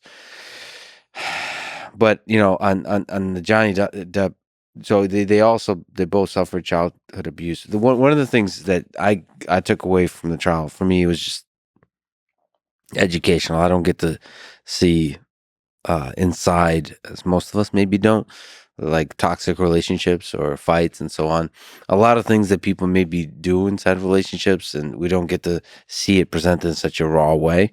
So, well, one of the things I learned is that, in terms of partner violence, a woman too can be violent. Yeah, And absolutely. that to me, so emotionally and physically violent, that um I almost don't want to, Amber Heard. I mean, there's no limit to my dislike for that person in particular, because clearly, to me at least, I stand with Johnny Depp. To me, that guy is full of love, and but full of demons because he's drawn to whatever the chaos that's created there.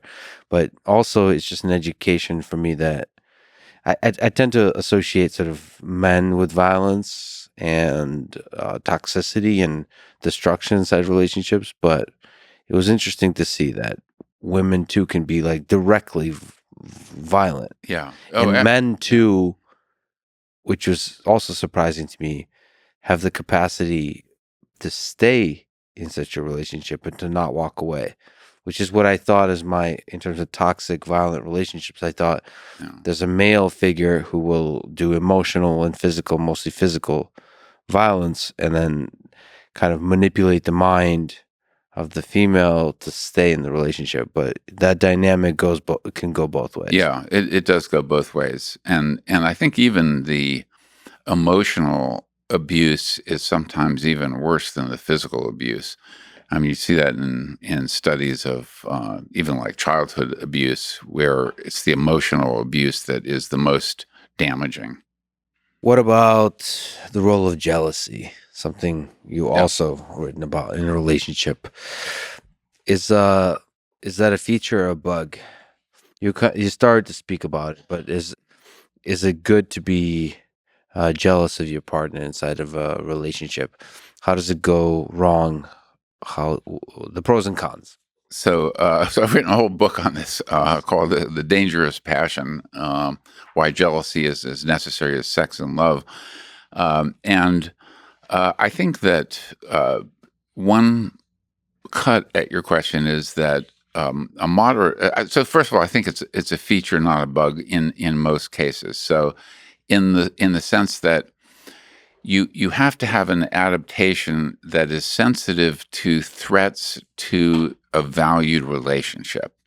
Okay, because, and I think I alluded to this earlier, that just because you're in a relationship and you're in a relationship with a desirable partner doesn't mean that you've finished solving the problems of mating that you need to solve, because there are threats from the outside. So mate poachers, people who try to lure your partner away for either a sexual encounter or a more committed romantic relationship.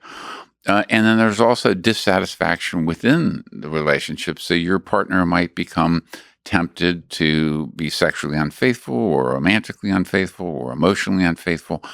And so we need humans, with the evolution of long-term pair bonding, we need adaptations to guard the relationship and be sensitive to threats to the relationship. And I think jealousy is one of those. I think it's a key one. And now that I think that there are a variety of benefits to it, but also a variety of costs or downsides to jealousy, because we know that jealousy, male sexual jealousy, is the leading cause of spousal abuse and spousal violence, physical violence, probably emotional violence as well, or psychological violence. And so that's why I call it the dangerous passion. It's a necessary emotion, but it is also a dangerous emotion. Leads to homicide. Leads to and I've studied also homicidal ideation, which intersects with this topic, in that men, sometimes women to a lesser degree, develop homicidal ideation about people who are trying to poach their mates or who do poach their mates, successfully poach their mates. So what jealousy does is it alerts you to a threat to the relationship, and it motivates checking out the source of the threat. How threatening is this? So people tend to increase vigilance of their partner. In the modern world, it includes hacking into their cell phone or computer, monitoring them, sometimes stalking them, but also can include positive things. So it might be that, so one trigger of jealousy is a direct threat to the relationship, but there's another more subtle trigger of jealousy, which is a mate value discrepancy.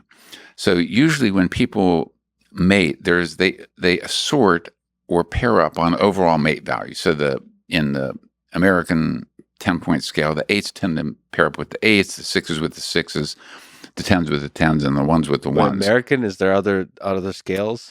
I I wonder if the numerical systems. Well, there's a binary. I just go with binary 0, 1. Sorry, go ahead. Okay. I know. Yeah. The 8s pairs with the 8s, 7s. With the 7s. Yeah. So in general, but there are errors in mate selection. You kind of alluded to that issue earlier, that sometimes people make errors in mate selection, which they do. So sometimes you think this person is well matched on mate value, but they're not. But then things change. So let's say they're the same. You have 2 6s, and then all of a sudden the woman's career takes off. All of a sudden she's, getting promotion. She's acquiring wealth. She's attracting men who are of a different mate value than she previously did. Well, that triggers jealousy in the guy, even if she swears she's going to be totally loyal and she has no signs of leaving or no signs of infidelity. A mate value discrepancy is going to trigger jealousy. Now, what can it do? Well, it can do, in the broadest sense, people can do 2 classes of things. They can do cost-inflicting things or benefit-providing things. So the man in that situation might say, okay, I need to devote more attention to my partner. I need to up my game when it comes to resource acquisition. I need to lavish more attention and gifts on her. And so there's a whole suite of benefit provisioning things that can help to reduce that mate value discrepancy. And then there's also cost-inflicting things that, and humans unfortunately do both sets of things. Yeah, there's also this, maybe that's love. I notice the people I especially love or have a connection to, romantically or otherwise, there's a feeling like I don't deserve you. So with friends, with so on, I tend to think that about almost everything, which is why it's a strong signal when I don't feel it that way, which is like, how lucky am I to have this? And that's a weird illusion of inflation of value or something. I think that the positive effect of that is motivates me to be better. I guess on this 1 to 10 scale, to be higher, and you sort of kind of have to it's a nice feature that your mind sees others that you have affection towards as higher value, and it forces you to have that. I'm a person that experiences jealousy, and that forces me to be better. Yeah, I get my shit together. Yeah, well, and I think that the sometimes the best relationships are when both people feel lucky to be with the other person. Yes, exactly. It's balanced that way. And then that's when in terms of jobs, in terms of going to the gym, all those kinds of things. And so a little bit of jealousy. I have discussion with those people. I always wonder, there's people in relationships where no, they never experience jealousy. I wonder what that's like, because they're very successful relationships, but and I always wonder, I'm currently single, so I always doubt that I know what the hell I'm doing at all. But I'm definitely somebody that experiences jealousy and kind of enjoys jealousy, a little bit of missing. To me, that's like you're missing the other person. Yeah, well, you're longing for the other person. And here's another interesting wrinkle that I also talk about in the book is sometimes people intentionally evoke jealousy in their partner. And I think that's also a kind of testing of a bond kind of issue. Yeah. So, and especially women, but I think both sexes interpret a total absence of jealousy as a sign that their partner is not sufficiently committed to them or sufficiently in love with them. So if you just say, I don't know, if you go to a party with your partner and then you leave the room for some reason, you come back and your partner is passionately kissing someone else and doesn't bother you at all. Yeah. That might be a cue to the partner that maybe you're not very in love with that person or not very committed to them.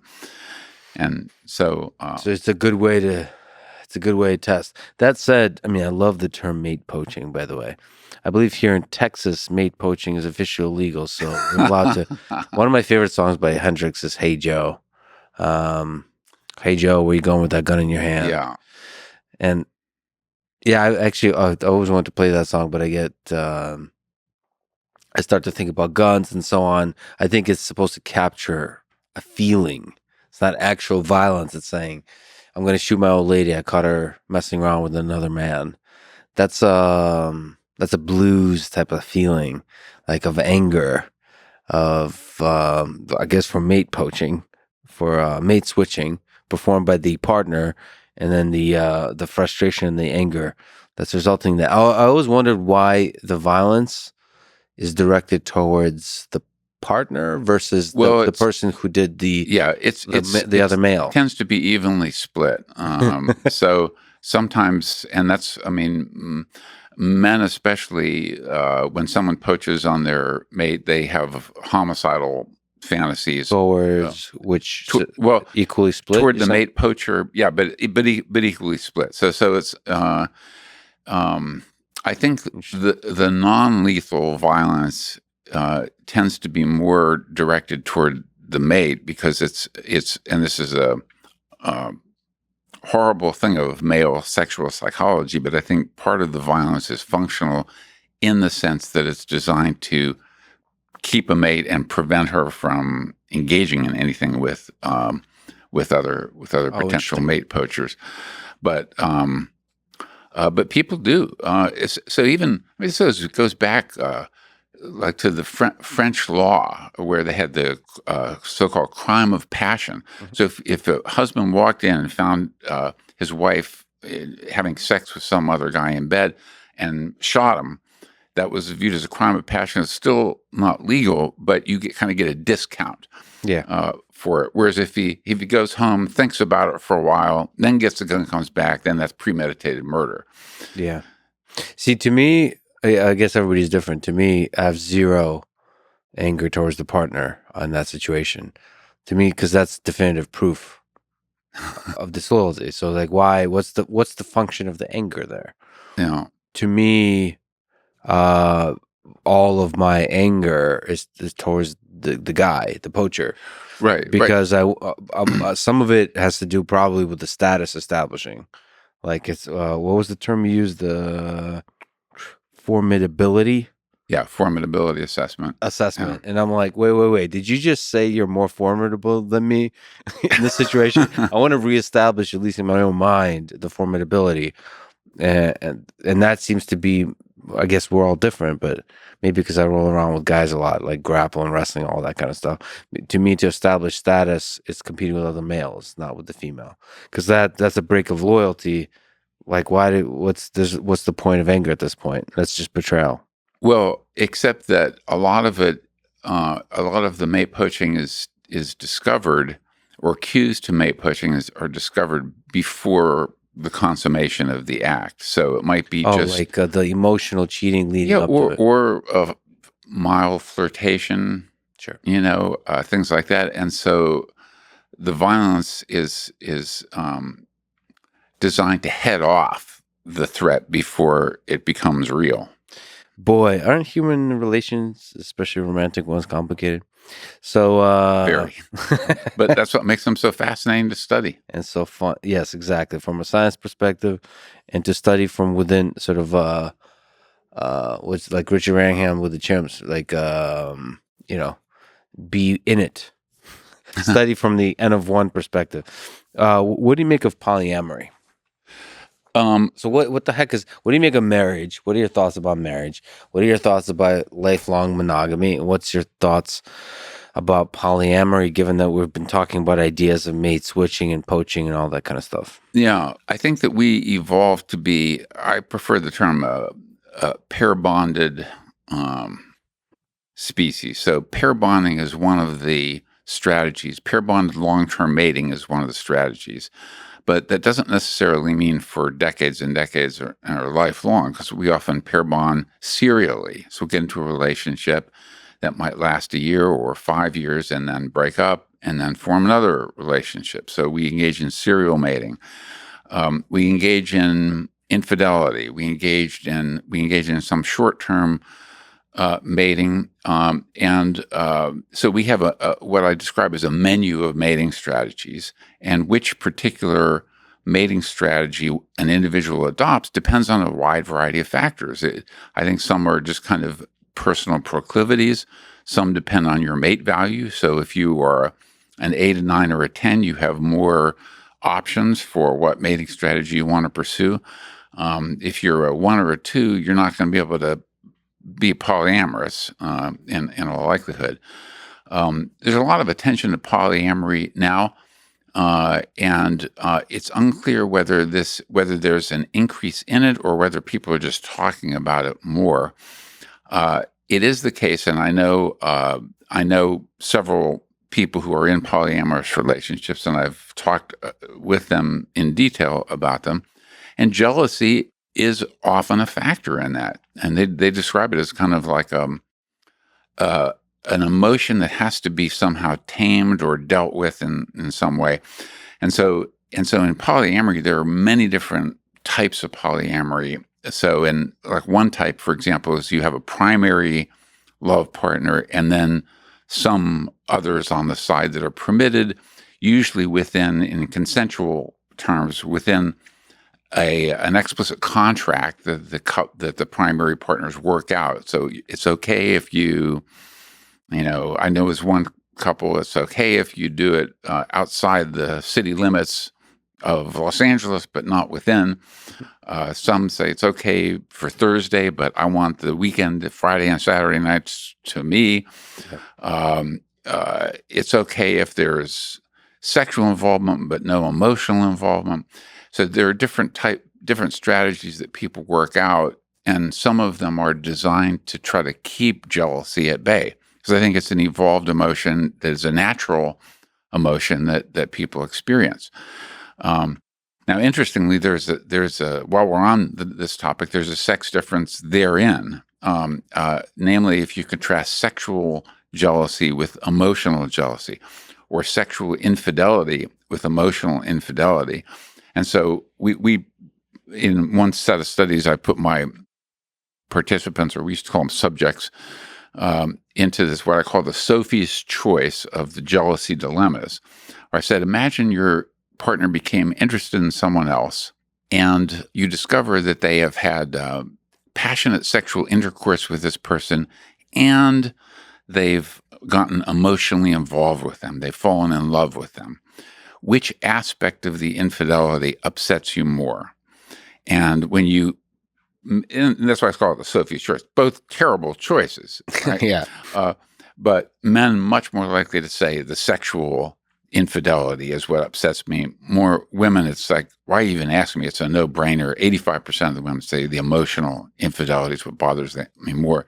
Former student of mine, Barry Cooley, did a really interesting study of analysis of this reality show called Cheaters. I've actually never seen it, but where if you suspect your partner of cheating, then a detective from the TV team will follow the person, and then they'll call up and say, "We've just found your husband here in the no-tell motel. Do you want to come down and talk to him?"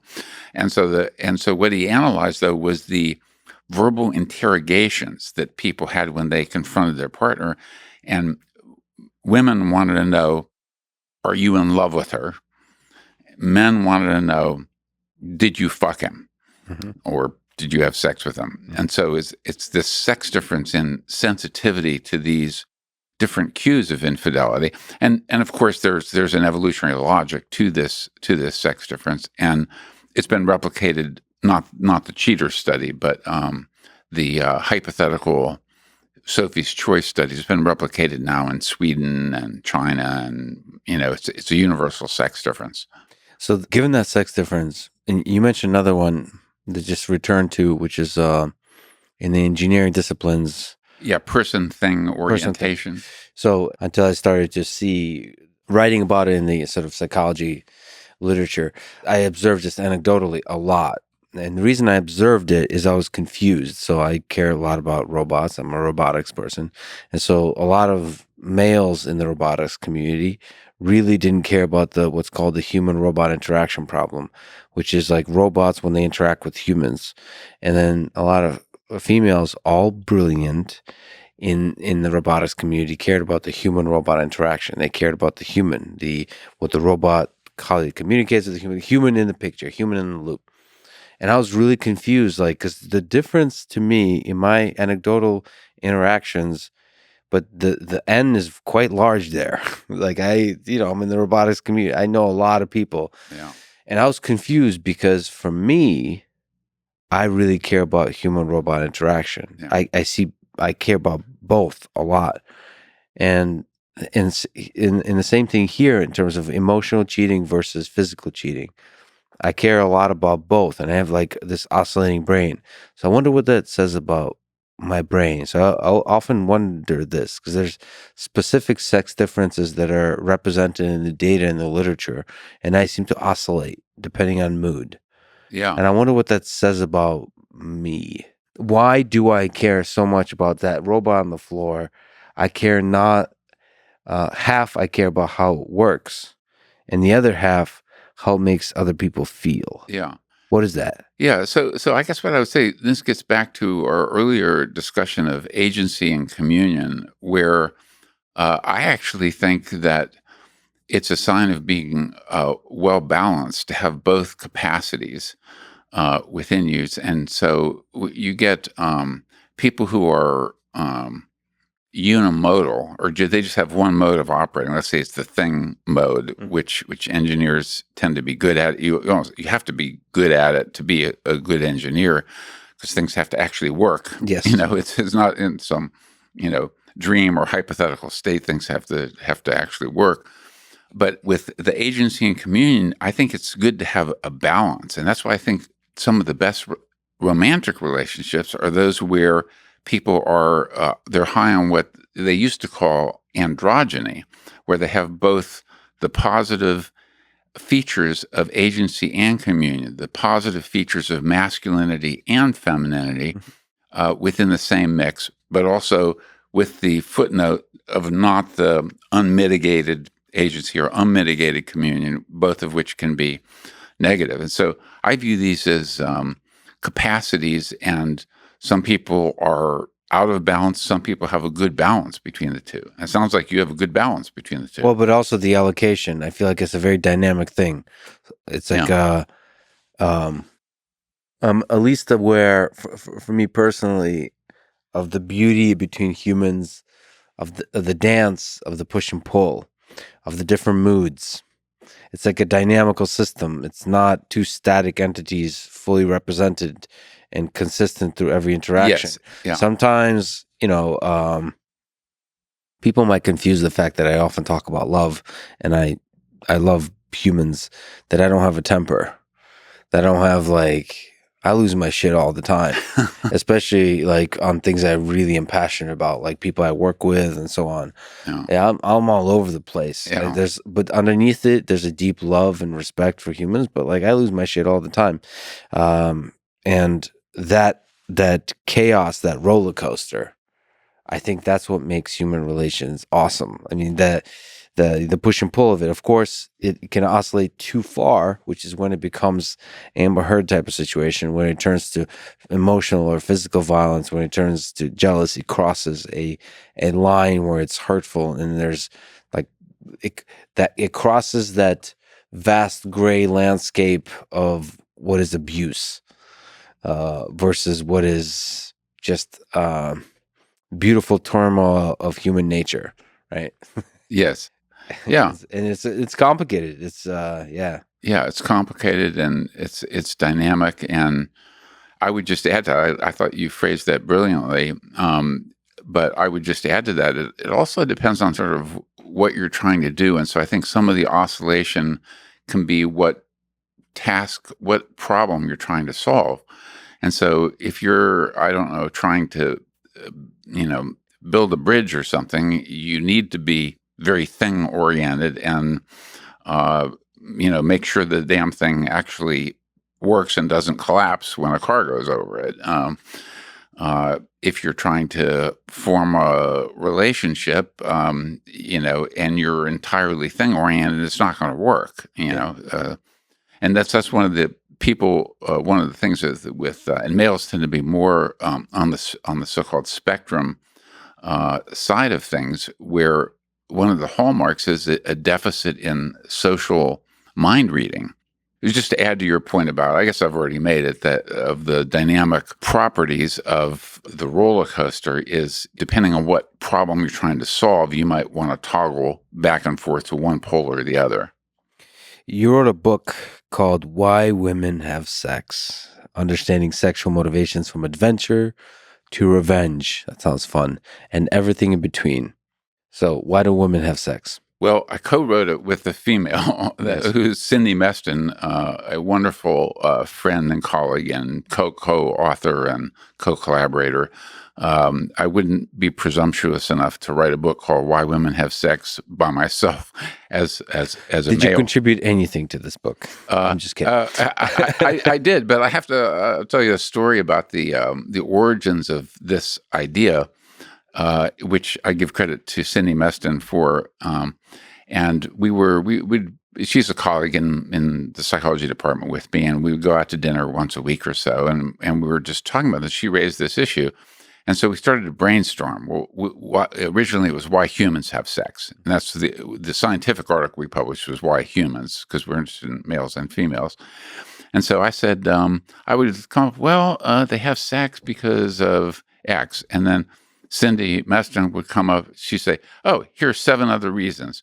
And then I'd come up with one more, and she'd come up with another 7. Yeah. So it was like, so she's in some sense, importantly, the, originator or fountain of this idea. But so she's able, there's something about the way she thinks about sexuality that's able to deeply introspect about reasons for sex. Yeah. And probably especially about female sexuality. And this is one of the interesting things and why it's so fun for me to collaborate with in this case, female, because they do have a different sexual psychology than males. And I've noticed this, that's why in my graduate studies, I've had 30 or so PhD students, about half have been male, half have been female.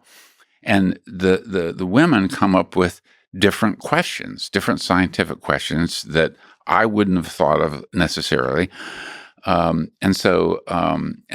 so it turned out to be a good collaboration. I will say that we co-wrote it and that I did contribute to it. And especially the evolutionary insights. So is there a good few words you can say to why women have sex? What are some primary motivations? Well, we originally came up with a list of 237 reasons for why humans have sex, and they range from some of the obvious ones because it feels good, because I wanted to relieve stress, to relieve menstrual cramps, to get rid of a headache, to get my boyfriend off my back so I could get some work done. Yep. So things like that. To others, there's another one, so that he'd take out the damn garbage. Yeah. Was one. Yeah. But another one, it was kind of interesting that one nomination was to get closer to God. So there were some that were kind of spiritual motivations for having sex.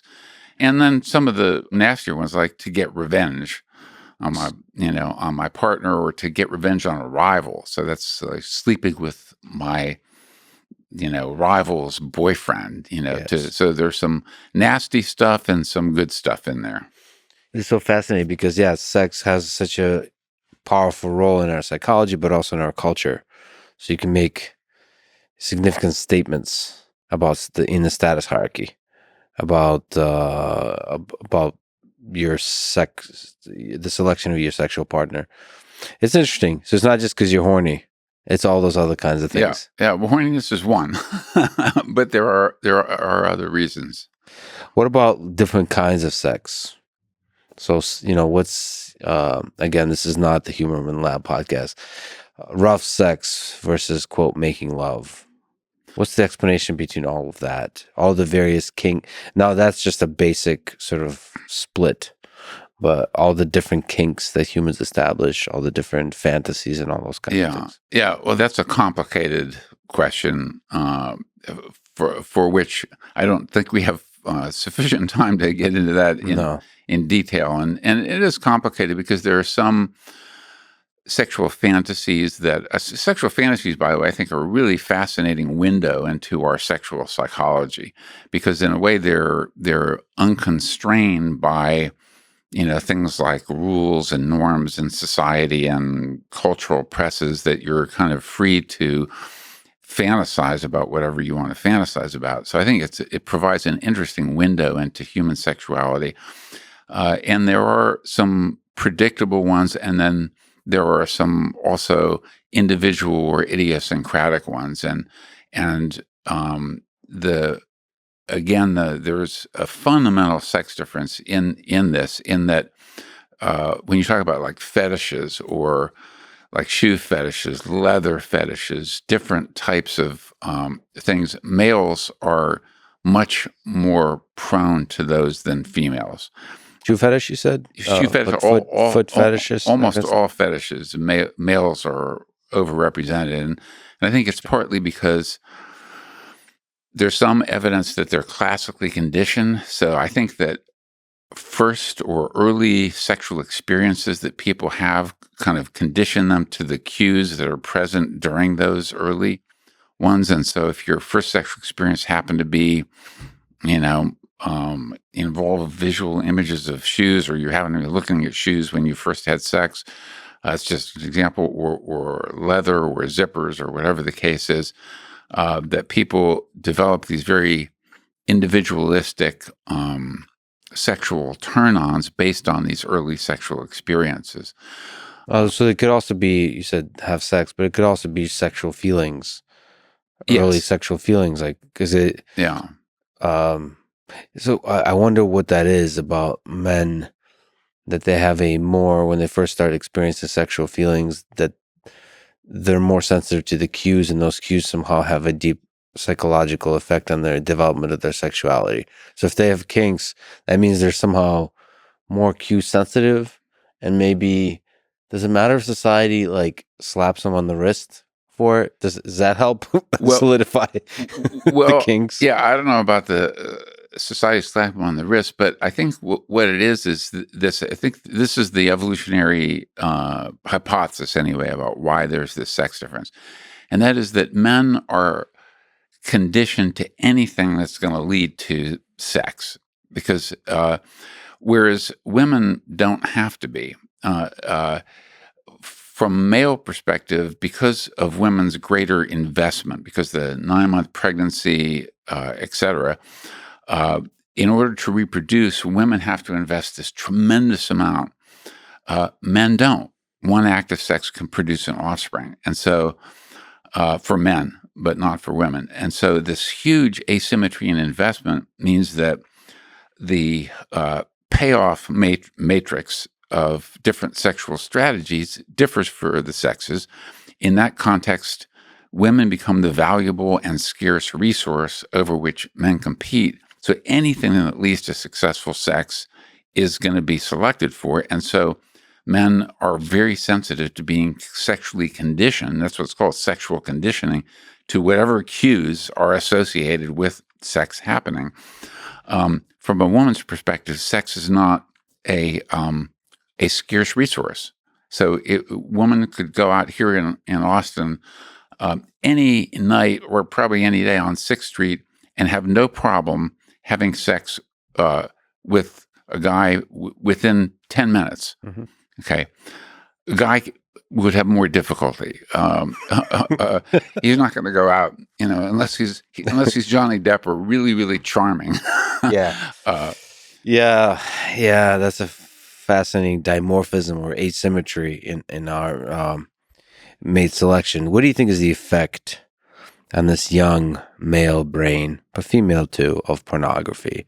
So one of the fascinating things that the digital world brought us. Now, I grew up at a time when like a magazine, like a Victoria's Secret magazine, was like my source of sexual inspiration. But that was before the internet, and now the internet with pornography makes it extremely accessible. All kinds of kinks, all kinds of wild variety. Variety and quantity is immense.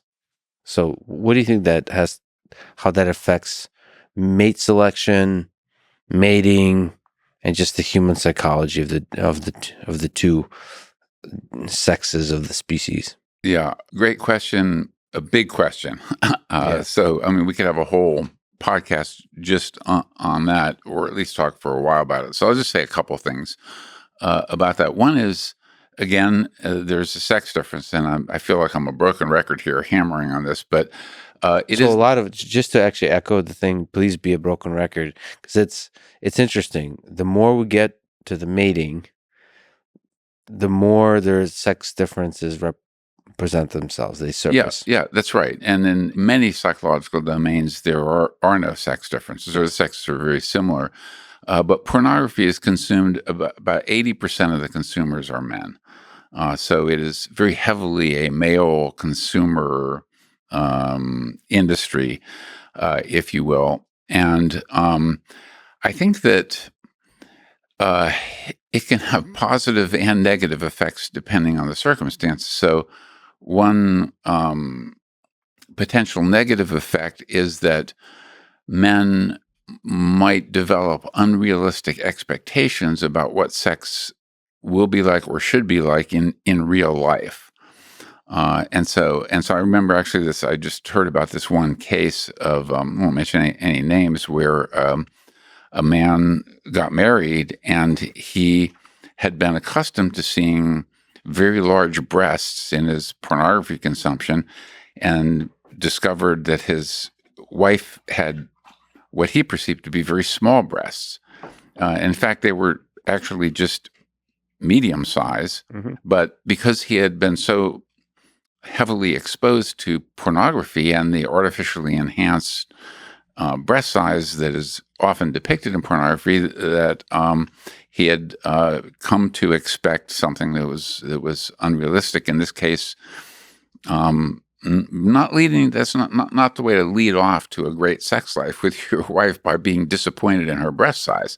So I think that people can develop, in this case, men, unrealistic expectations also about the kind of sexual acrobatics that porn stars engage in. And when they get in real life situations, can put pressure on women to become, Sure, to fulfill those kinds of images.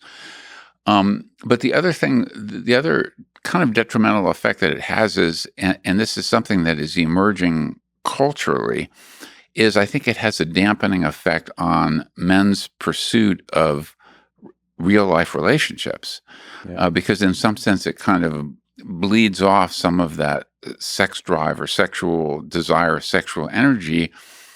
And so and some men get addicted to it. So they're spending hours and hours and hours a day consuming pornography.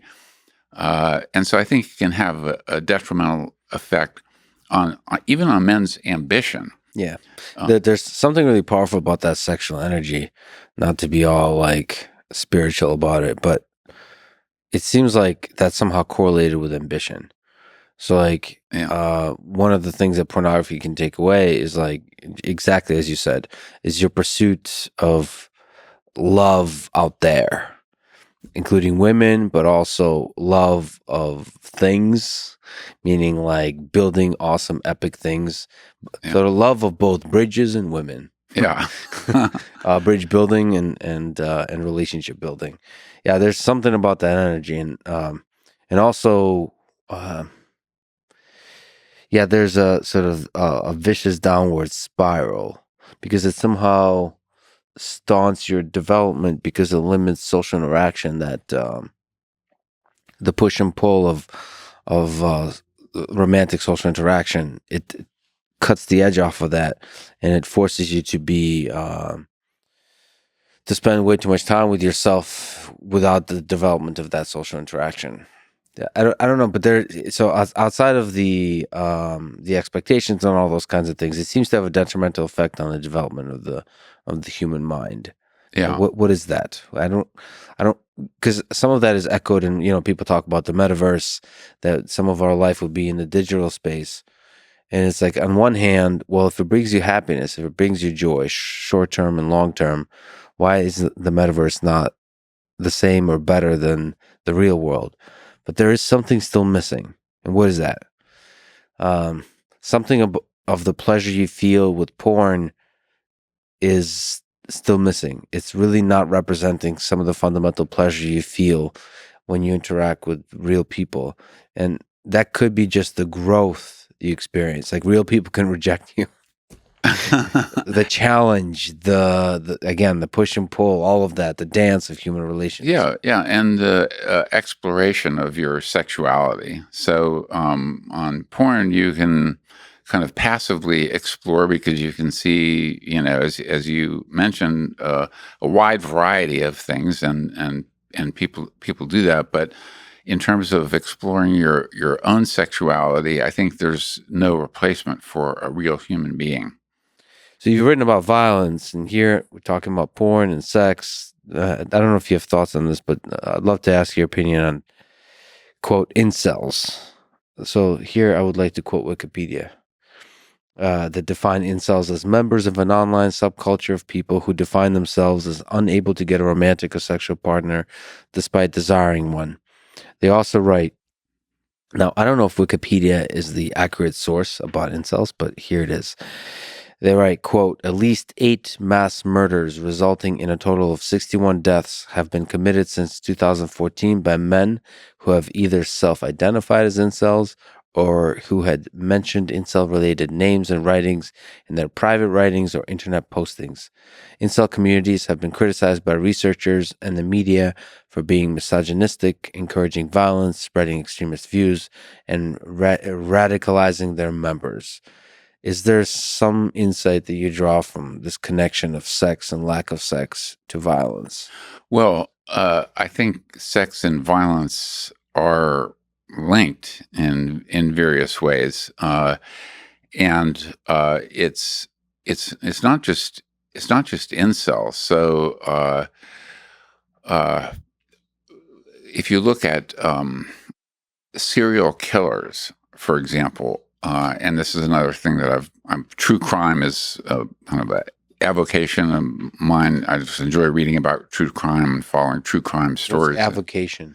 Hobby A or hobby. side It's a side interest. super fancy word for hobby. I got it. Cool. Yeah, that like Ted Bundy. He was actually very charming and didn't have any trouble attracting women, but his killing spree started shortly after he was rejected by a very high status, attractive woman, and he felt a rage about being rejected by her. Now, who knows? That's an N of one, and we don't know if being rejected causes serial killing per se, but sex and violence are related in different ways. I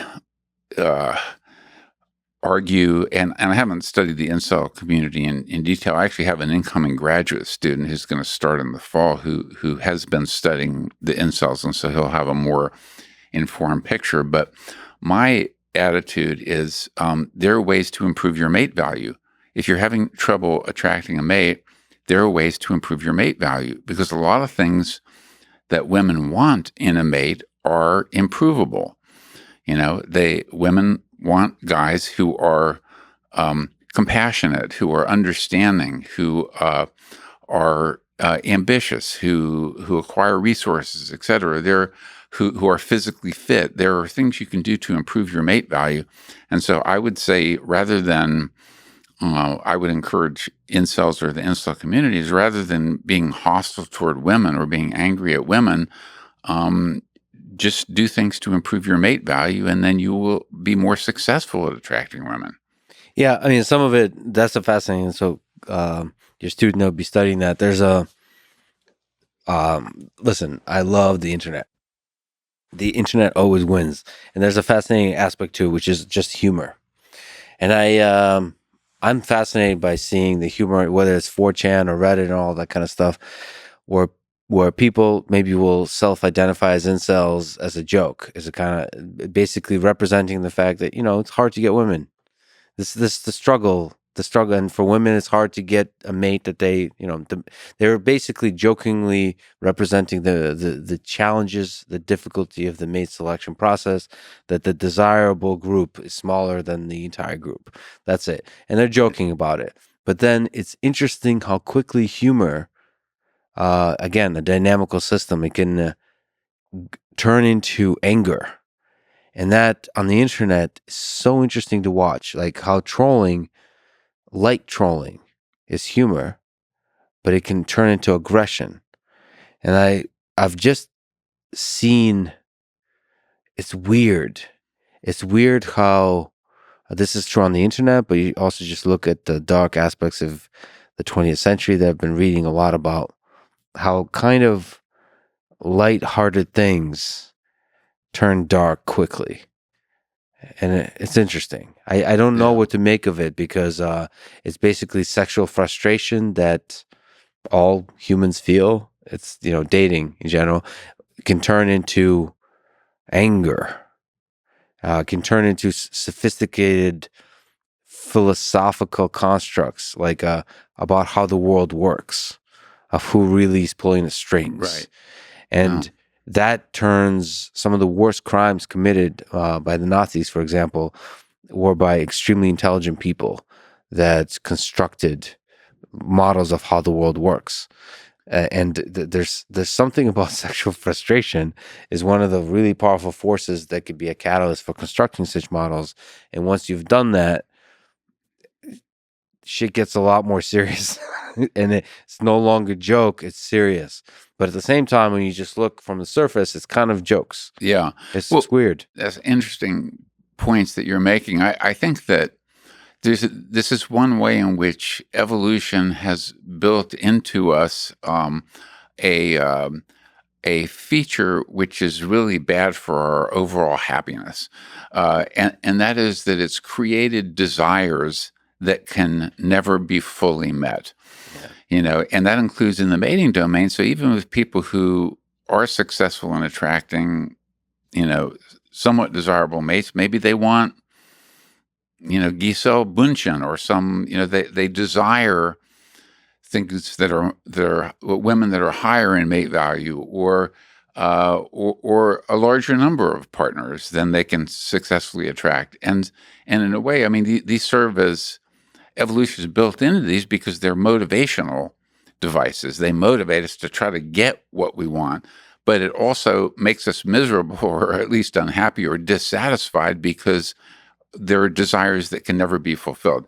And this is to mention one more sex difference. This desire for sexual variety, meaning a variety of different partners, is much, much greater in men than in women. And so that's why even like in pornography consumption, men will go through multiple images and sex scenes and so forth, compared to what women who consume pornography go through. But this desire for sexual variety is something that makes men miserable, because it's something that they can't. Most men, unless you're a king or a despot, or have a harem, it's something that can never be fulfilled in everyday life. And so I even think that, you talk to men who are walking down a city block in Austin or New York City or San Francisco or wherever, and they could pass by 6 women and feel a sexual attraction to 6 different women in one city block, now. And so this is, again, where evolution has created in this desires that can never be fully met. And evolution, well, it's useful, right? And the hilarious thing, that this is always about my own mind, but just observing people, once you get that 10 or that beautiful woman that you've been lost, you take her for granted and you move on to the next thing. There are classic cases like I don't know if you remember this case, but Hugh Grant was with Elizabeth Hurley, who is a gorgeous model, and he was caught having sex with a prostitute. I think it was in L.A. or whatever. And he's got Elizabeth Hurley. Oh, why are you having sex with a prostitute? But it's the male desire for sexual variety. Well, let me do a little bit of a tangent here and ask you about just your work in general in terms of its interaction with the scientific community and with the world at large. So many of the ideas you do research on are pretty controversial, or at least the topic is controversial somehow. Maybe you can speak to that. But what are your thoughts on the current climate of cancel culture, or maybe there's a better term for it, that word is like loaded now, about you doing research in this space that is so sort of essential, so crucial to understanding human nature? What are the difficulties? What are the concerns for you to be able to freely explore? Yeah, I've been doing research on these things. So when you combine sex or sexuality with sex differences, with evolution, each of these topics are controversial by themselves, and you bring them together, the intersection becomes especially controversial. But I guess view myself as a scientist, and so I would rather be scientifically correct than politically correct, if you will. So I have no interest in, I don't have an agenda. I don't have a political agenda. I don't have any agenda other than discovering human nature. That's what I've devoted my scientific career toward. And that's why I do the studies and responsive to empirical data and the best theories that we have available, the best conceptual tools. Do some of these things upset people? Yeah, they do. As a matter of fact, even early in my career, before I started publishing on some of these things, I gave a talk in the sociology department. This was at University of Michigan. And a female professor came up to me afterwards and said, you really shouldn't publish the results of your studies. And I said, why not? And she said that that women have it hard enough as it is without, knowing about these things. And my view is that's naive. I think suppression of scientific knowledge is a bad thing, and suppression of scientific knowledge about sex differences is a bad thing. Men and women are not psychological clones, especially when it comes to the mating domain and sexuality domain. The only other domain that shows massive sex differences that we haven't touched on is aggression and violence. So the leading cause of violence is being a male. Males have and the more extreme the violence, the more males have a monopoly on it. So when you get to homicide, warfare, males have a monopoly on it. And we need to understand human nature, and we need to understand sex differences therein in order to be in a position to effectively solve some of the social problems that these sex differences create. So I've been gotten some flack. No one's tried to cancel me in my work so far. So I'm just wait. Yeah, But does it hurt you personally? Just is it psychologically difficult, to do this work? Because what is research? Is thinking deeply through things and doing studies, but also interpreting them and thinking through what is the right questions to ask. Yeah. What does this mean? And for that, you have to have a clear mind, an optimistic mind, a free mind, and all of that. So you're just a human. So psychologically, is it difficult? Does it wear on you? Yeah, I would say not really, but I've been, I think, fortunate. So even say my latest book, I published a book recently on conflict between the sexes, and it deals with very controversial topics, including intimate partner violence, like with the Johnny Depp Amber Heard thing, and I don't talk about that in the book, but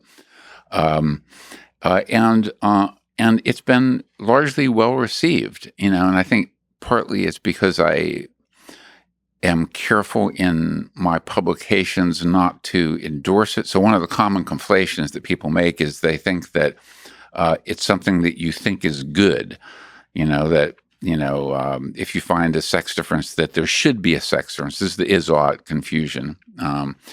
And so I try to make it very clear that I'm studying what is, not what ought to be. And a lot of things that I discover about what is the case, I would prefer them not to be. And I think you kind of alluded to this earlier by saying that we have to override some of our violent inclinations or impulses, or the way I would phrase it is we have to control or keep quiescent or suppress some of the nastier sides of human nature, and we've successfully done that in some domains. So you talk about, like, one group that fascinates me is the Vikings and that whole era. Mm-hmm. And so you have in Sweden, Norway, for example, these have the lowest homicide rates on Earth. Yeah. But you go back 400 years ago, 600 years ago, people were killing each other right and left. Yeah. And so finding that, so this leads me to be optimistic that we can change conditions to suppress our evolved proclivities. Just like one physical example that I sometimes use is callus-producing mechanisms. We have evolved callus-producing mechanisms that are very valuable. We develop thickness in the areas of our skin that have experienced repeated friction. But we can, in principle, design environments where we don't experience repeated friction. And so we won't grow calluses. And so you've designed an environment that basically prevents the activation of our callus-producing mechanism. I think we can do the same thing with some of these other inclinations, and have succeeded in, reductions of homicide even in the last couple hundred years. And some of that has to do with the myths and stories we tell ourselves. Like, again, it's language. Because I love the Vikings. Valhalla, that idea. Yeah. That's a myth. That's an idea. That's a promise for the great land beyond, over there beyond the mountains. It's like Animal Farm, Sugar Candy Mountain. That is promised to you if you're a great warrior. I believe Valhalla is where half the soldiers go as a reward for great soldiering, for being great warriors. And the thing I just recently have been reading quite a bit about Valhalla, which is it's such a fascinating how these myths are constructed. I just think this is such an awesome setup in terms of a kind of heaven, which is they spend the entire day fighting. So they, for joy, and if they die, they're reborn the next day. So it's you're basically the thing you're passionate about without the consequences. On top of that, I think there's a pig or a boar that they keep eating. So it's regenerated every single day. So unlimited food, and there's unlimited beer, I believe. So right. it's like or mead, maybe. Mead. Yes. It's mead. I don't know. That's fascinating that we construct these myths, and at the same time, these myths can be used to get humans to do some of the worst atrocities. So some of the violence requires us to have those myths of what is waiting for us beyond death, sort of beyond over there in Sugar Candy Mountain, as Crow says that in Animal Farm. And so, I think the more and more in this modern society, the positive of not constructing so many myths is that we get to live more in the moment, and that forces us to optimize and improve the moment, and we get to face the irrational and the painful aspect of violence. Maybe we should reduce that in the here and now. Yeah, the downside is we may not, if we dispose of God or these kinds of religious and spiritual ideas, we might descend into what Nietzsche worried about with nihilism. And it's a beautiful dance because humans seem to tie themselves together with narratives. Yes. Yeah. And with myths and stories that we all believe. If you completely dispose of them, society, I don't know. We don't know. We don't know what's going to happen, if it's going to collapse or if it's actually going to rediscover better myths, better stories, more scientifically grounded ones, ones that are driven in data and all those kinds of things. Yeah, I don't know. I mean, it's an interesting question. I mean, I don't have any brilliant insights into it other than that, to agree with you that people construct narratives, well, of their own lives and sometimes the life after death. But I guess I would add, and this is maybe a more cynical view, but you mentioned atrocities. I think that leaders can sometimes exploit those under them to create forms of violence or justification for warfare, like in the group that we are conquering. They are subhuman. They're insects. They're an infectious disease that is, and so these narratives can be used by leaders to exploit and motivate people under them to commit these atrocities. So it's a nastier part of our psychology, both that leaders do that, but also that people are vulnerable to narratives of that sort. Yeah, it's fascinating to look pre-internet.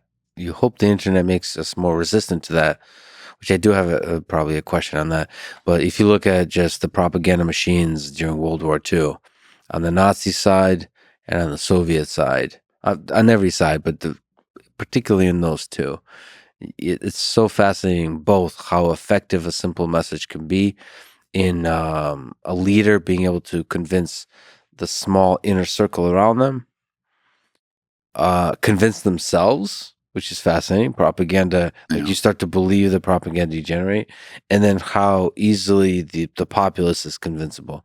Again, you hope that the internet, the distributed nature of the internet, makes it more difficult to run a propaganda campaign, at least of the classical sort. I do have a question about this because you mentioned Elon Musk when we're talking about status hierarchies. Like you and I can't buy Twitter. And wealth accumulation, yeah. What do you think about Elon buying Twitter, in particular, in the stated reason that he's doing so in emphasizing free speech? That's an interesting question, but I don't really have an informed opinion about it. I don't know. It's not my area of expertise, and I don't know enough details, and I also don't know what his plans are for Twitter. What changes he proposes to implement. Well, the reason I bring that up is because, and you've kind of said you don't necessarily feel a tremendous amount of pressure, but in doing controversial research, in doing research on controversial topics, you're also a communicator. And Twitter is a platform in which you communicate. And there's going to be, if you get canceled somewhere, you get canceled on Twitter. Yeah. And so there's pressure. So what does free speech look like in these public platforms? It's communicating difficult ideas. It's changing your mind, is exploring ideas and not fearing the mob. The mob that pressures the platform to remove you from the platform or to shadow ban you from the platform, decrease your reach artificially on the platform. And those are really fascinating questions that we get to deal with in this new digital age. And so there's a lot of ideas. You said what Elon is planning to do. Forget Elon. How do you do this well? That's the question. And there's sort of an absolutist view of free speech, let anyone say anything. And I tend to be a person that believes everybody should have the freedom to say anything. The question with a social media platform is, well, can you force anyone to hear what you have to say? Because the viral nature of communication means that you can control who hears what you say. Yeah. The virality of that, the search and discovery aspect. And I think that's a fascinating question from an algorithmic perspective. the amount of data out there, just like papers, there's a huge amount of papers. What you want is to find the best papers, the ones you agree with, but also the ones that challenge you. And you don't want to nonstop read the papers that challenge you. You're going to be mentally exhausted. There's a bucket of attention and focus and mental energy you can allocate. The ones that really challenge you, the ideas that really challenge you, are exhausting. It's good. Yeah. Just like going to the gym, it's good. But then you also want to read things that are fun for you. And those are, if you spend your whole life in arguments, that's going to be exhausting. You want to hang out, chill with your friends, watch some Netflix, have fun, whatever, easygoing, and sometimes have difficult academic arguments with people, for example, with people you disagree with, but not all the time. And you have to have a platform. What does free speech actually looks like? It's a platform where everybody can challenge anybody, but not destroy them by doing so mentally. So you have to balance personal growth of each individual person on the platform. But definitely removing people from a platform is a terrible thing. So on top of that, it's like, how do you get measures that the platform is doing good? What I really like what Elon said, and I've talked to him about this, is pissing off everybody equally, the extremes of every side equally. In the political spectrum, you could say the left and the right is measuring by pissing off the extremes equally, because currently there seems to be an asymmetry in that. So that's one good measure that allows you to maximize, as he says, the area under the curve of human happiness. That's one thing. The other is people representing themselves honestly. So removing the bots from the platform. It's such a weird world we live in where you don't know who's real and not. So anonymity is an awesome thing. The awesome aspect of anonymity is it protects people's privacy. It actually gives them freedom to think, freedom to speak, even more so. But when anonymity is weaponized, it allows you to be cruel to others without the repercussion of cruelty that you would feel in the physical world. Right. So you want to use anonymity as a shield versus as a sword. So to protect yourself from the attacks of others, but not as a way to hurt others. And those are all really tricky things to figure out. And not all of it's going to be solved with an edit button, which I believe is the most requested Twitter feature.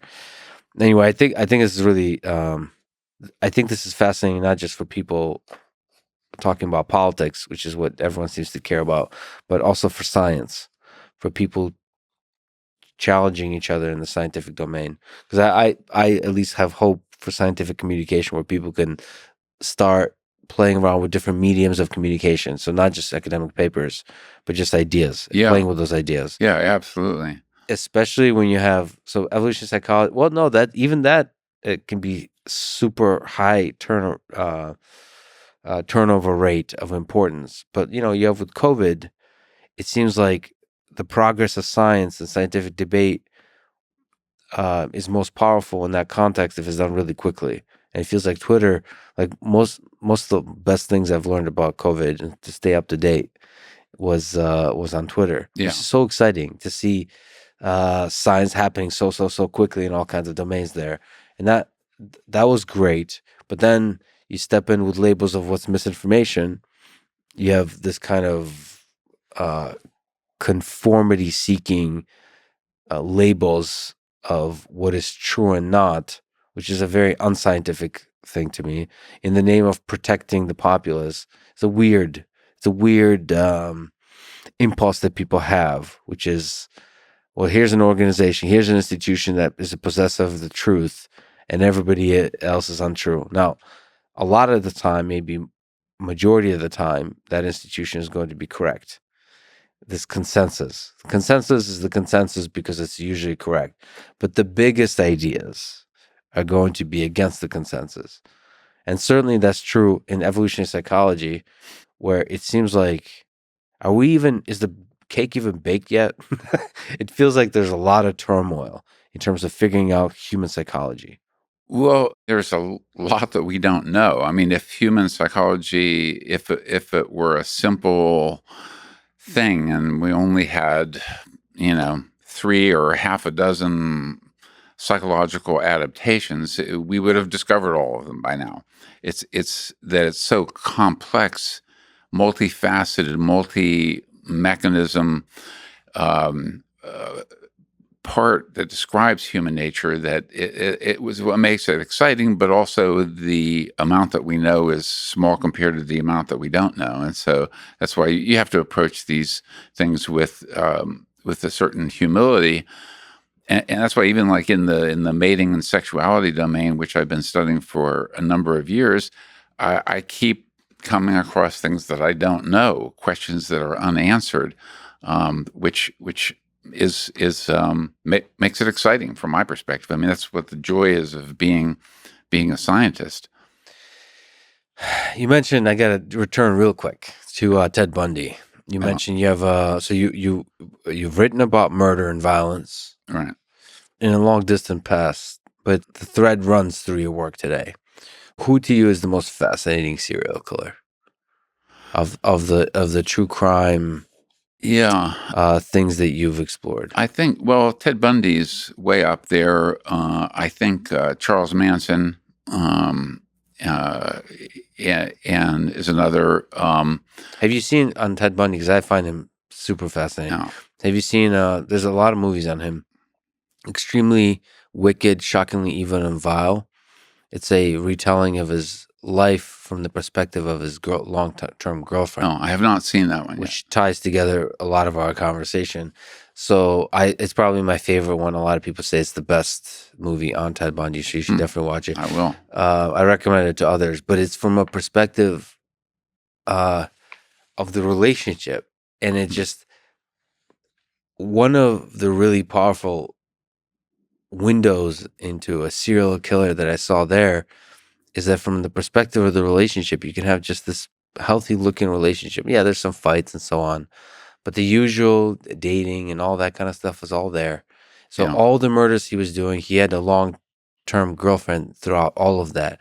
And also throughout all of that, I'll try not to give away in case you don't know the story. Throughout all of that, she stood by his side. She refused to believe everything that was happening. Yeah. Until the very end. Of course, it shifts in the very end, and that's a fascinating shift of the breaking of the illusion. But it's really fascinating that you can have those two things. That well, I think that part of it is we have these stereotypes that we expect people like serial killers to be these ugly, drooling creatures that are sort of evil all the time.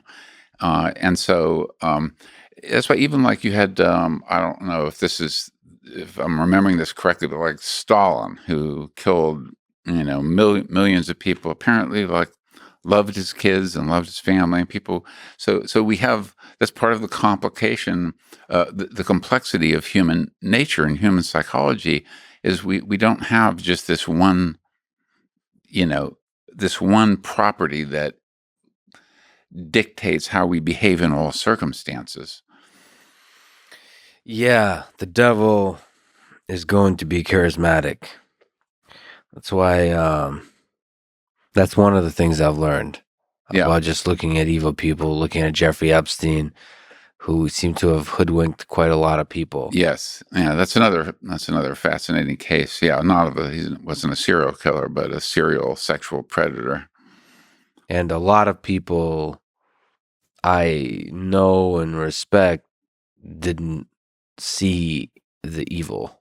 Yeah.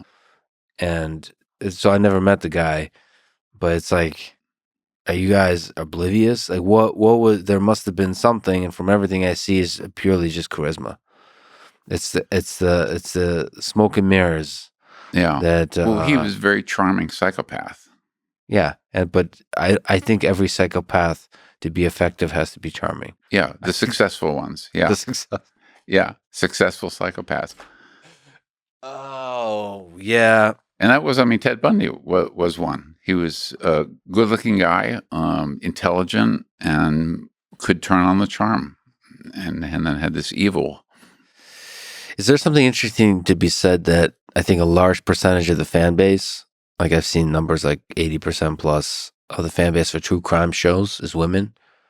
Is there some psychology behind that? I haven't seen that. I was not aware if a sex difference that I'm not aware of. That you should I mean, I've heard that in a lot of places. So I wonder if there's Hmm. some there's something about true crime, maybe because it's just like sexual kinks for men develop early on for the cues. Maybe for women, there's the cues of the threat of violence, the attentiveness to violence develops early on, and Yeah. therefore a fascination with violence. Well, I think that, I mean, one thing is that, well, with serial killers specifically, I don't know if this is true of true crime in general, but serial killers, like you find like a lot of people, a lot of women fall in love with them, or even if they're jailed for serial killing. And I think one of the features of it is that it parasitizes or hijacks status mechanisms, in that a key cue to status is the attention structure. That is, the high status people are the people to whom the most people pay the most attention. And so serial killers garner a lot of attention. And even though for evil deeds, it's still attention. So I think that hijacking of our status allocation adaptations is partly responsible for that.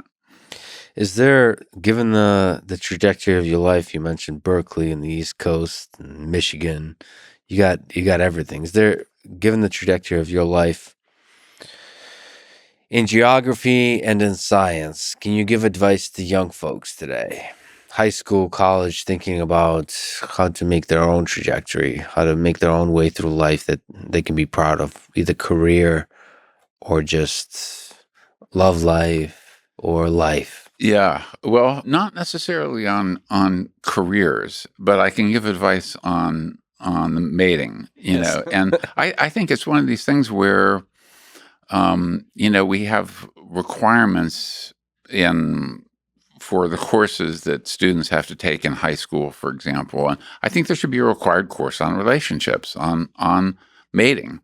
So not just sex, Yeah, but not just mating. sex at all. Yeah, because I mean, most of what's taught is they teach about sexual health and how not to get an STI and so forth. Yeah, my teacher put a condom on a banana. Right, right. It's very exciting. How to select a mate? How do you know if you're in a bad mating relationship? How to get out of a bad mating relationship? I think that there's, at this point in the science, even though there's a lot that we don't know, we know enough to at least provide some heuristics or general guidelines to things to watch out for. So just as a concrete example, with intimate partner violence, and this is male to female, there are statistical predictors of, does he have an increased probability of beating you up? And they are things like, if he starts to insist on knowing where you are at all times, if he starts cutting off your relationships with your friends and your family. So there are these kind of early warning signs, and I think women should know about those. Or even things like that women are most in danger of being killed by an ex during the first 3 to 6 months after they've broken up with him. That sometimes they think it's, the guy will say, "Oh, meet with me one last time, and then I won't bother you again." No, this is a dangerous time. So I think there's some knowledge that we do know that can be used to make informed decisions about our mating lives, and I think that should be taught. So consider that, like, take that the mating strategies, the mating life seriously. Yeah, absolutely. And because aside from a small number of people who are totally uninterested in any kind of mating or sexuality, and there are a small percentage that fall into that category, we all confront problems of mating. How do you, there's that called the mathematical model, like secretary problem, marriage problem. I don't know if you're familiar, but basically you have it's a silly, or perhaps not. It's a formalized, simplified queuing theory type of thing where it's you have n subjects and you get to date some number of people, and then there's a stopping condition. I believe it's n over e, beyond which you pick the next partner, which is better than anybody you've dated before. So let's not overemphasize that idea, but if I were to psychologize it, I would say that some exploration is good, some dating is good, but at a certain point, you pick somebody, given the set of people you've explored, you pick somebody who is pretty desirable within that group. Yeah. But I would add that what you also want to do is you want to mate with someone who's equivalent in mate value, or has, even what's more difficult is has a likely equivalent future mate value trajectory, because nothing remains static. Yes. That's beautiful. But it's also the case that there are individual things, we haven't talked about these, but things like religious orientation, political orientation, values, these are extremely important to be compatible on. And so you do have cases of, let's say, a Democrat marrying a Republican, and that sometimes works, but you're going to get into a lot of conflict, other things being equal, or someone who's deeply religious versus someone who is not at all religious. That's going to be a problem, or someone who's of a different religious faith, and so compatibility on those things, compatibility also on personality dimensions. I think there's some main effects. So I would recommend avoiding that dimension we talked about of emotional instability, because if you sign up for that, you at least should know you're going to be in for a lot of conflict. It may be exciting at times, but there's going to be a lot of ups and downs. Know what you sign up for. What about how much to date? So there's a culture. I'm speaking soon to a founder and longtime ex-CEO of Tinder. So there's that culture of digitalized dating, of swipe right, swipe left. Is it positive, negative? How much should you date? What's the number? And also, what number of sexual partners should you? What's optimal? Asking for a friend. I don't know if there's a single optimum there. I was hoping there was. I think that is it single digits or double digits? I need answers. Well, I don't know. I get some of my wisdom from lyrics from songs. So me too. There's this Eagles song. I think Don Henley, said something like a lyric of "Too many lovers in one lifetime ain't good for you," or something like that. Yeah. But I think there is a Take it easy is a good one too. Yeah. Or basically don't get too attached. Don't take heartbreak too seriously. Yeah. But I think, internet dating, and there's been some work on them. I think has its pluses and minuses. And one of the pluses is it gives you access to potential pools of mates that you could never possibly meet in real life.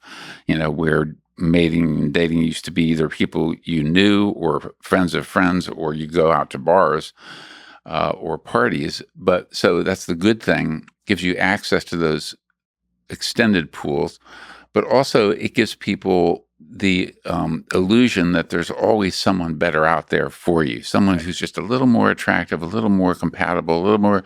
And so it produces what's sometimes called decision paralysis. You have too many options and you can't choose. I think one other potential negative, which I think could be corrected by these internet dating sites, is that the picture, the photographs, of the face and body tend to overwhelm all other sources of information. And so, especially if you're just looking for a sex partner, that's one thing. Physical appearances, it's fine for that to be overwhelmingly important. But if you're looking for a long-term mate, there's so many other things that are really, really important. And so, but people tend to be swamped by the visual input, which is natural because that's where we're evolved to respond to visual input. We're not evolved to respond to words, like, I like to go fishing or something like that. So if there's some way for these sites to, in long-term mating, for these other characteristics to be made more salient in people's information processing, I think that would be a valuable improvement. Yeah, because even forget long-term beauty, even sex appeal is like even the word appearance. It feels like to me people that are super sexy in real life are a lot more than their picture. Yeah. Yeah. Like it's actually surprising. Like they come to life in different ways. Yes. It could be either submissiveness as shyness or extravagant wit and humor, or like super confident or super like whatever they are, whatever the weirdness that they are comes through immediately. So when people say, well, which is the case of the of sort of proponents of dating apps, it's like, well, when you meet somebody at a bar, you're getting the same experience as you do on a dating site. You have very little information. All you get is appearance. But I don't think appearance on the screen is the same as appearance in real life. Yeah. Especially with people that for some reason you find super sexy. Because and again, the objectification that we mentioned earlier is it over optimizes for people who are good at taking pictures of themselves. Like they're representing themselves inaccurately. They're not just even in the physical features, but in the way those physical features are used in physical reality, like in terms of body language, in terms of flirtation, in terms of just everything put together. So I just I wonder if there's a way to close that gap. And I don't know what that is exactly. I tend to believe more information is good on dating. I don't use actually dating apps. I just because they don't make any sense to me because there's not enough information. Like what this like to me, like whether you know Dostoevsky or not is important. And I don't mean that because you read specifically a book by Dostoevsky, but there's something about, have you suffered? Have you thought about life deeply? Have you been shaken in some way? And that's not, sometimes books can reveal that, sometimes something else can reveal that, but this kind of very shallow resume, like, I like to travel, I have boobs. Right. It's like this kind of thing it loses the humanity of it all. Yeah. Because listen, as a fan of technology, I would love dating to open up, like you said, the pool of possibilities out there. The soulmate idea, like I believe that there's an incredible people out there for you that is an emotional connection, not just a physical connection. And so that the promise of digital tech is that you can discover those people. And that's not just for romantic relationship, it's for friendships, it's for business partners, it's for all that kind of stuff, like your friend groups. But yeah, there's something seems broken about dating sites. Yeah. Well, that's why, when I'm asked for advice on this, I say, if you feel like you have a connection with someone, meet them in person. You meet them in real life. And take the road trip, like you said. Yeah. Stress test it. Yes. Yeah. Because there's only, so much you can learn through messaging and so forth. Amongst all of this, we didn't really mention love, which is hilarious.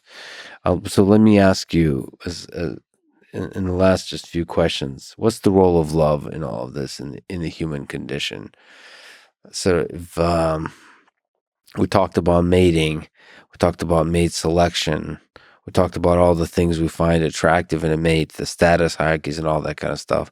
What about that deep connection with a human being that's hard to explain?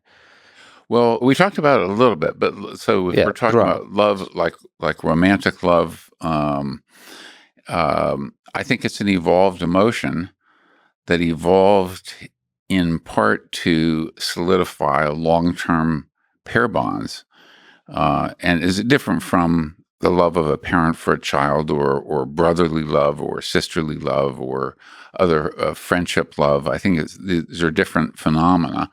But if we're talking about romantic love, I think it's an evolved emotion leading hypothesis is that it's a commitment device. So if I say to a potential mate,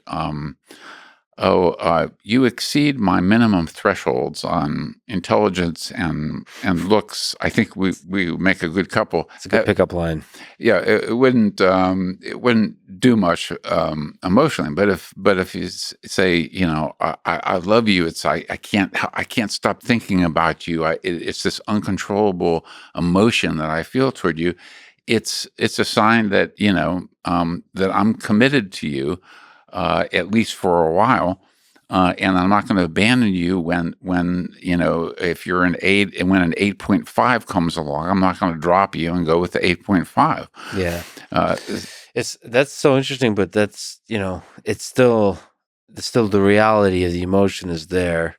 However it evolved, it's still there, and it's interesting. It's one of the more puzzling pieces here. Even broader than romantic love, but in romantic love, like what is that? How much of that is nature? How much of it is nurture? Because I ask that myself all the time. Like, I'm deeply romantic. How much is that is nature? How much of it is nurture? How much is the people I spent my childhood with, the ideas? The Soviet Union sort of is known for the literature and the movies and so on that are very that are heavily romanticized. I don't want to say over romanticized. Maybe there's no such thing, but so maybe what is that? Is that my upbringing, or is that somewhere in the genetics that I value that emotional connection? Yeah, a lot. well, most humans have the capacity for love. Whether it is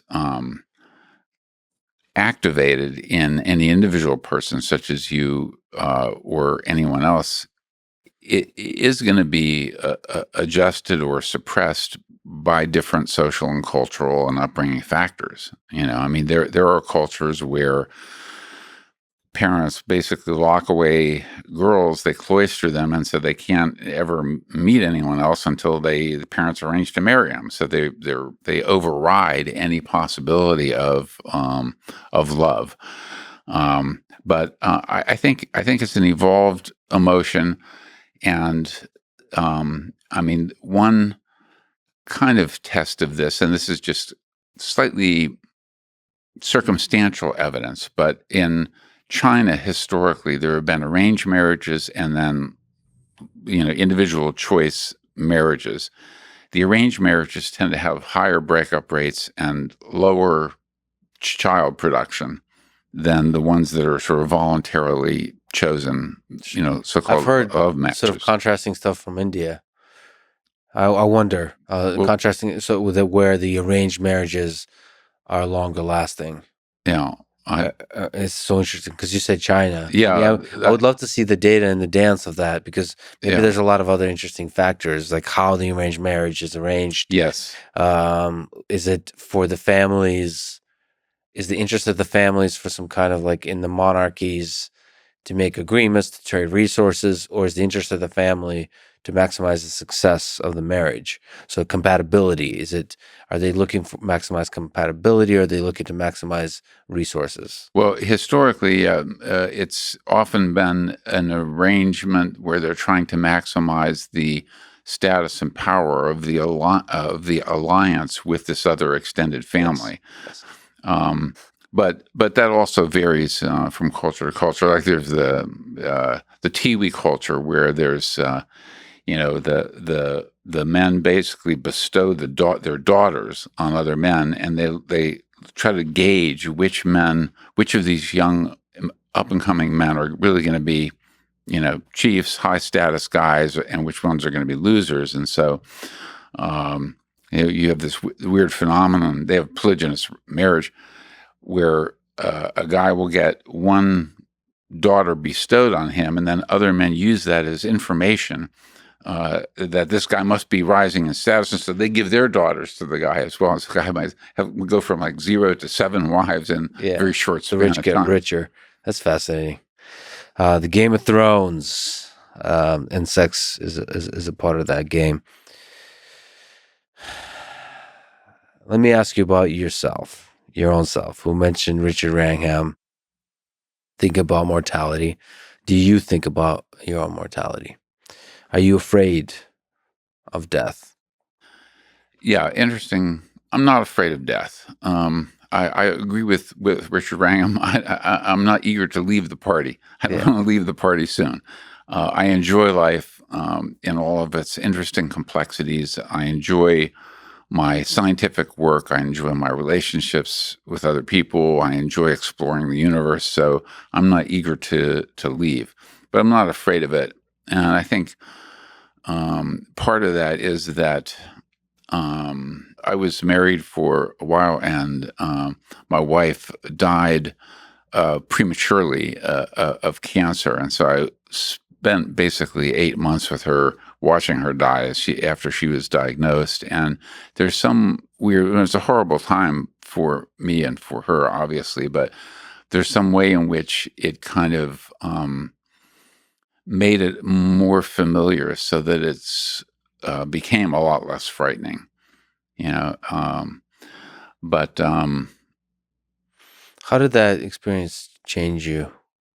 Just as a scientist, as a thinker about humanity, um, as a human yourself. well, So you're saying you felt like you felt a little bit more ready for this whole end of the party. well, or yeah, it's I mean, because we tend to be afraid of things that we're not familiar with, and so if you're familiar with it, I don't know. At least in my case, that caused a lessening of fear on that dimension, but. I don't know. It also kind of, there are these existential thoughts that it brought about, like how ephemeral life is, and I remember this Richard Dawkins quote. He said something like, "We are all going to die, and we're the lucky ones." you know, Yeah, that we even got a chance. Yeah, or even you mentioned Russian writers. One of my favorite writers is Nabokov, Vladimir Nabokov. I don't know if you've read him, but he said once that life is a chink of light between two eternities of darkness. And you're saying that's not terrifying to you? Well, I'd prefer. I'm happy with the first eternity of darkness. I prefer the second not to occur, but it's going to occur. I mean, it's we know that Elon Musk aside, I'm skeptical that we'll be colonizing other planets in any substantive way. And so our star, our sun, will burn out, and so it's going to take a few billion years or so, but it will eventually, the Earth will become a cold lump of dirt floating around in the universe with no life on it. So it's not just your light, the light of your consciousness; it's the light of our human civilization that will eventually go out. Yes, everything. At least here. I do believe that there is life and intelligent life in other parts of the universe, on other planets. I sometimes wonder if the second eternal darkness is the thing that makes the light possible. So in the other places out there, I wonder how successful can you truly be without the deadline of death, both at the human scale and at the civilizational scale. I feel like in order to create anything beautiful, we have to live on the edge of destruction. That seems to be, some people would say that's just a feature of our past, that our future can be otherwise. But, like you, I'm somebody that looks at the data. And currently the data says otherwise. But, of course, we're constantly changing the data because there's change. So we'll see. We see. I wonder what the future holds for us. Speaking of which, as as somebody who wrote a textbook on evolutionary psychology, what do you think is the meaning of the whole thing? What's the meaning of life? You're very good at describing how the human mind is the way it is, but why is it here at all? What's the purpose? Well, I can give you my answer to that, but I would actually love to hear your answer, because I know you've asked this question of dozens and dozens of people on your podcast. And Yeah.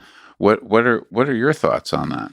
Well, first of all, my mind changes on that a lot, and I think the process of answering the question is the fun thing, not the actual final answer. I think the question itself is the most fun thing. But for me, usually, is two things. One is love, and we can talk a long time. What I mean by that is not just romantic love, and two is to create, and hopefully to create beauty. So. And again, I can talk forever what that means. For me personally, creating beauty means engineering and creating experiences like connection with others. On the love side, it's just the actual feeling, the experience of deep appreciation of everything around you, like the sensory experiences of everything around you, just feeling it every single moment, saying, I'm damn glad to be alive. That light with the darkness on each side, just being appreciative, like being in the experience of truly present and experiencing it, because it's not going to be there for long. The whole thing ends, and that to me is love. And the reason romantic love is so important is that other people are just awesome. They're fascinating black boxes that can generate awesomeness. So can like other animals and objects for me, but humans in particular, for some reason, are just generators of awesomeness. Yes. They surprise us. Yeah. Yeah. And therefore a good target of love. Well, so that's a much more eloquent answer than I could give, but I'll just say a thought or two on that. And I mean, one of the things that what is the meaning of life? I mean, in some sense,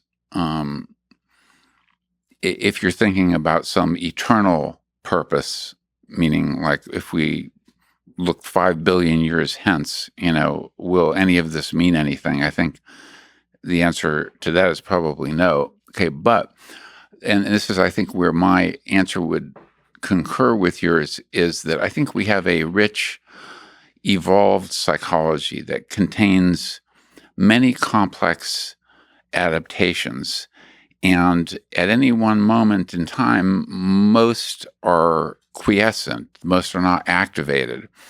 But for me, part of the meaning of life is experiencing the activation of a lot of these complicated, evolved psychological mechanisms. And they include romantic love, they include friendship, they include being part of a group or coalition, because I think we're an intensely coalitional species. So there's something about being a group member. So like just even, I don't know, if you're in sports, if your team wins, you feel that somehow you're part of that.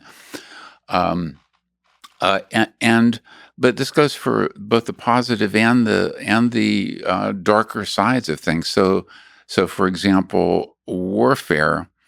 You see these men who have been through a war together, and where their lives have depended on each other, and they're like best friends for life, and have a bond that is stronger than most people form with a friend ever in their life, because they've been through these life or death experiences. And so, I wouldn't want to, doesn't cause me to want to charge off and be in war, but there are some types of adaptations, even like warfare adaptations, where in principle, I would like to experience them. I would like to experience, and never will, but what is it like to be in a coalition where you are in combat with another coalition, and not modern warfare, because it's horrible, but where your life is in danger, where your life, you depend for your life on other people, and they're depending for their life on you. And there's this kind of coalitional solidarity that is unique. Now, another thing that, of course, I'll never be able to experience is murder, because I'm never going to murder anybody. Okay, but the night is young. But studying homicidal ideation really gave me it was an eye opener. It was as interesting as studying sexual fantasies, because if you ask what triggers homicidal thoughts, ideation, most people have had them. Because I asked this question, have you ever thought about killing someone? And I get about 91% of men say yes, and about 84% of women say no. And even when I talk to people, they say one-on-one, they'll say, oh, no, I've never thought of killing someone. What kind of person do you think I am? And then 10 minutes later, they say, actually, there was this one time when this guy humiliated me in public. And but I think thoughts about killing, homicidal ideation, and they're very predictable from an evolutionary perspective. If you, like we mentioned, mate poachers earlier, and infidelity, and there are other things, but things like that, being humiliated in public, status loss, do trigger homicidal thoughts. So anyway, I don't go off too much on that, but I guess what I'm saying in answer to your question is experiencing the rich array of complex psychology that we have within us, most of which remains unactivated, and some of which will never be experienced. There's some people who will never experience love, for example, because of cultural restrictions or whatever. And so, to me, that's part of the meaning of life. So that's so beautifully put. The saying that they're kind of dormant, inactivated aspects of the psychological mechanism. So we have the capacity to experience a bunch of stuff. It's almost like in video games, you can unlock levels and so on. And so this is basically, there's all of these things that are dormant in our mind that we have the capacity to experience. And part of the meaning is to try to experience as many of them, or as many new ones, novel for the particular society, or maybe the entirety of human civilization. Who knows?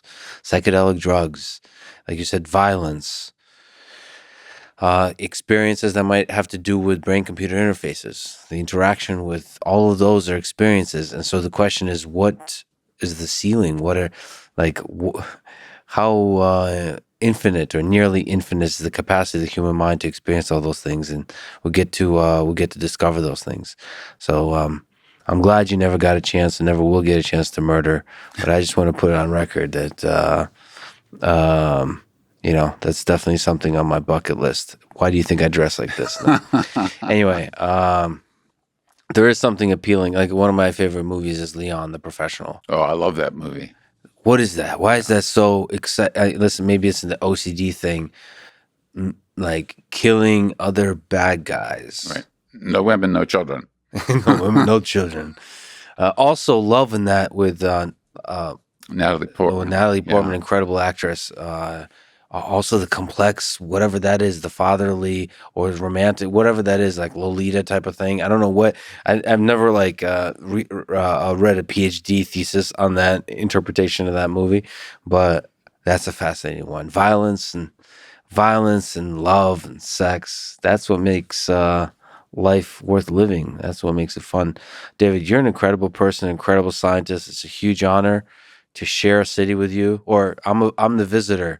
You own this place. You run this place. Well, I don't. We both live here now. And it's been great talking to you. It's a great honor for me. I've followed your podcast for a long, long time now, and tremendously enjoy your interviews. And you have a very inquisitive, inviting style that brings out things in your guests, which I think is fantastic. Activates all those dormant psychological mechanisms. Yeah. That's what life, that's what conversation is all about. Thank you for talking today. Thank you. Thanks for listening to this conversation with David Buss. To support this podcast, please check out our sponsors in the description. And now, let me leave you with some words from E.B. White. If the world were merely seductive, that would be easy. If it were merely challenging, that would be no problem. But I rise in the morning torn between a desire to improve the world and a desire to enjoy the world. This makes it hard to plan the day. Thank you for listening and hope to see you next time.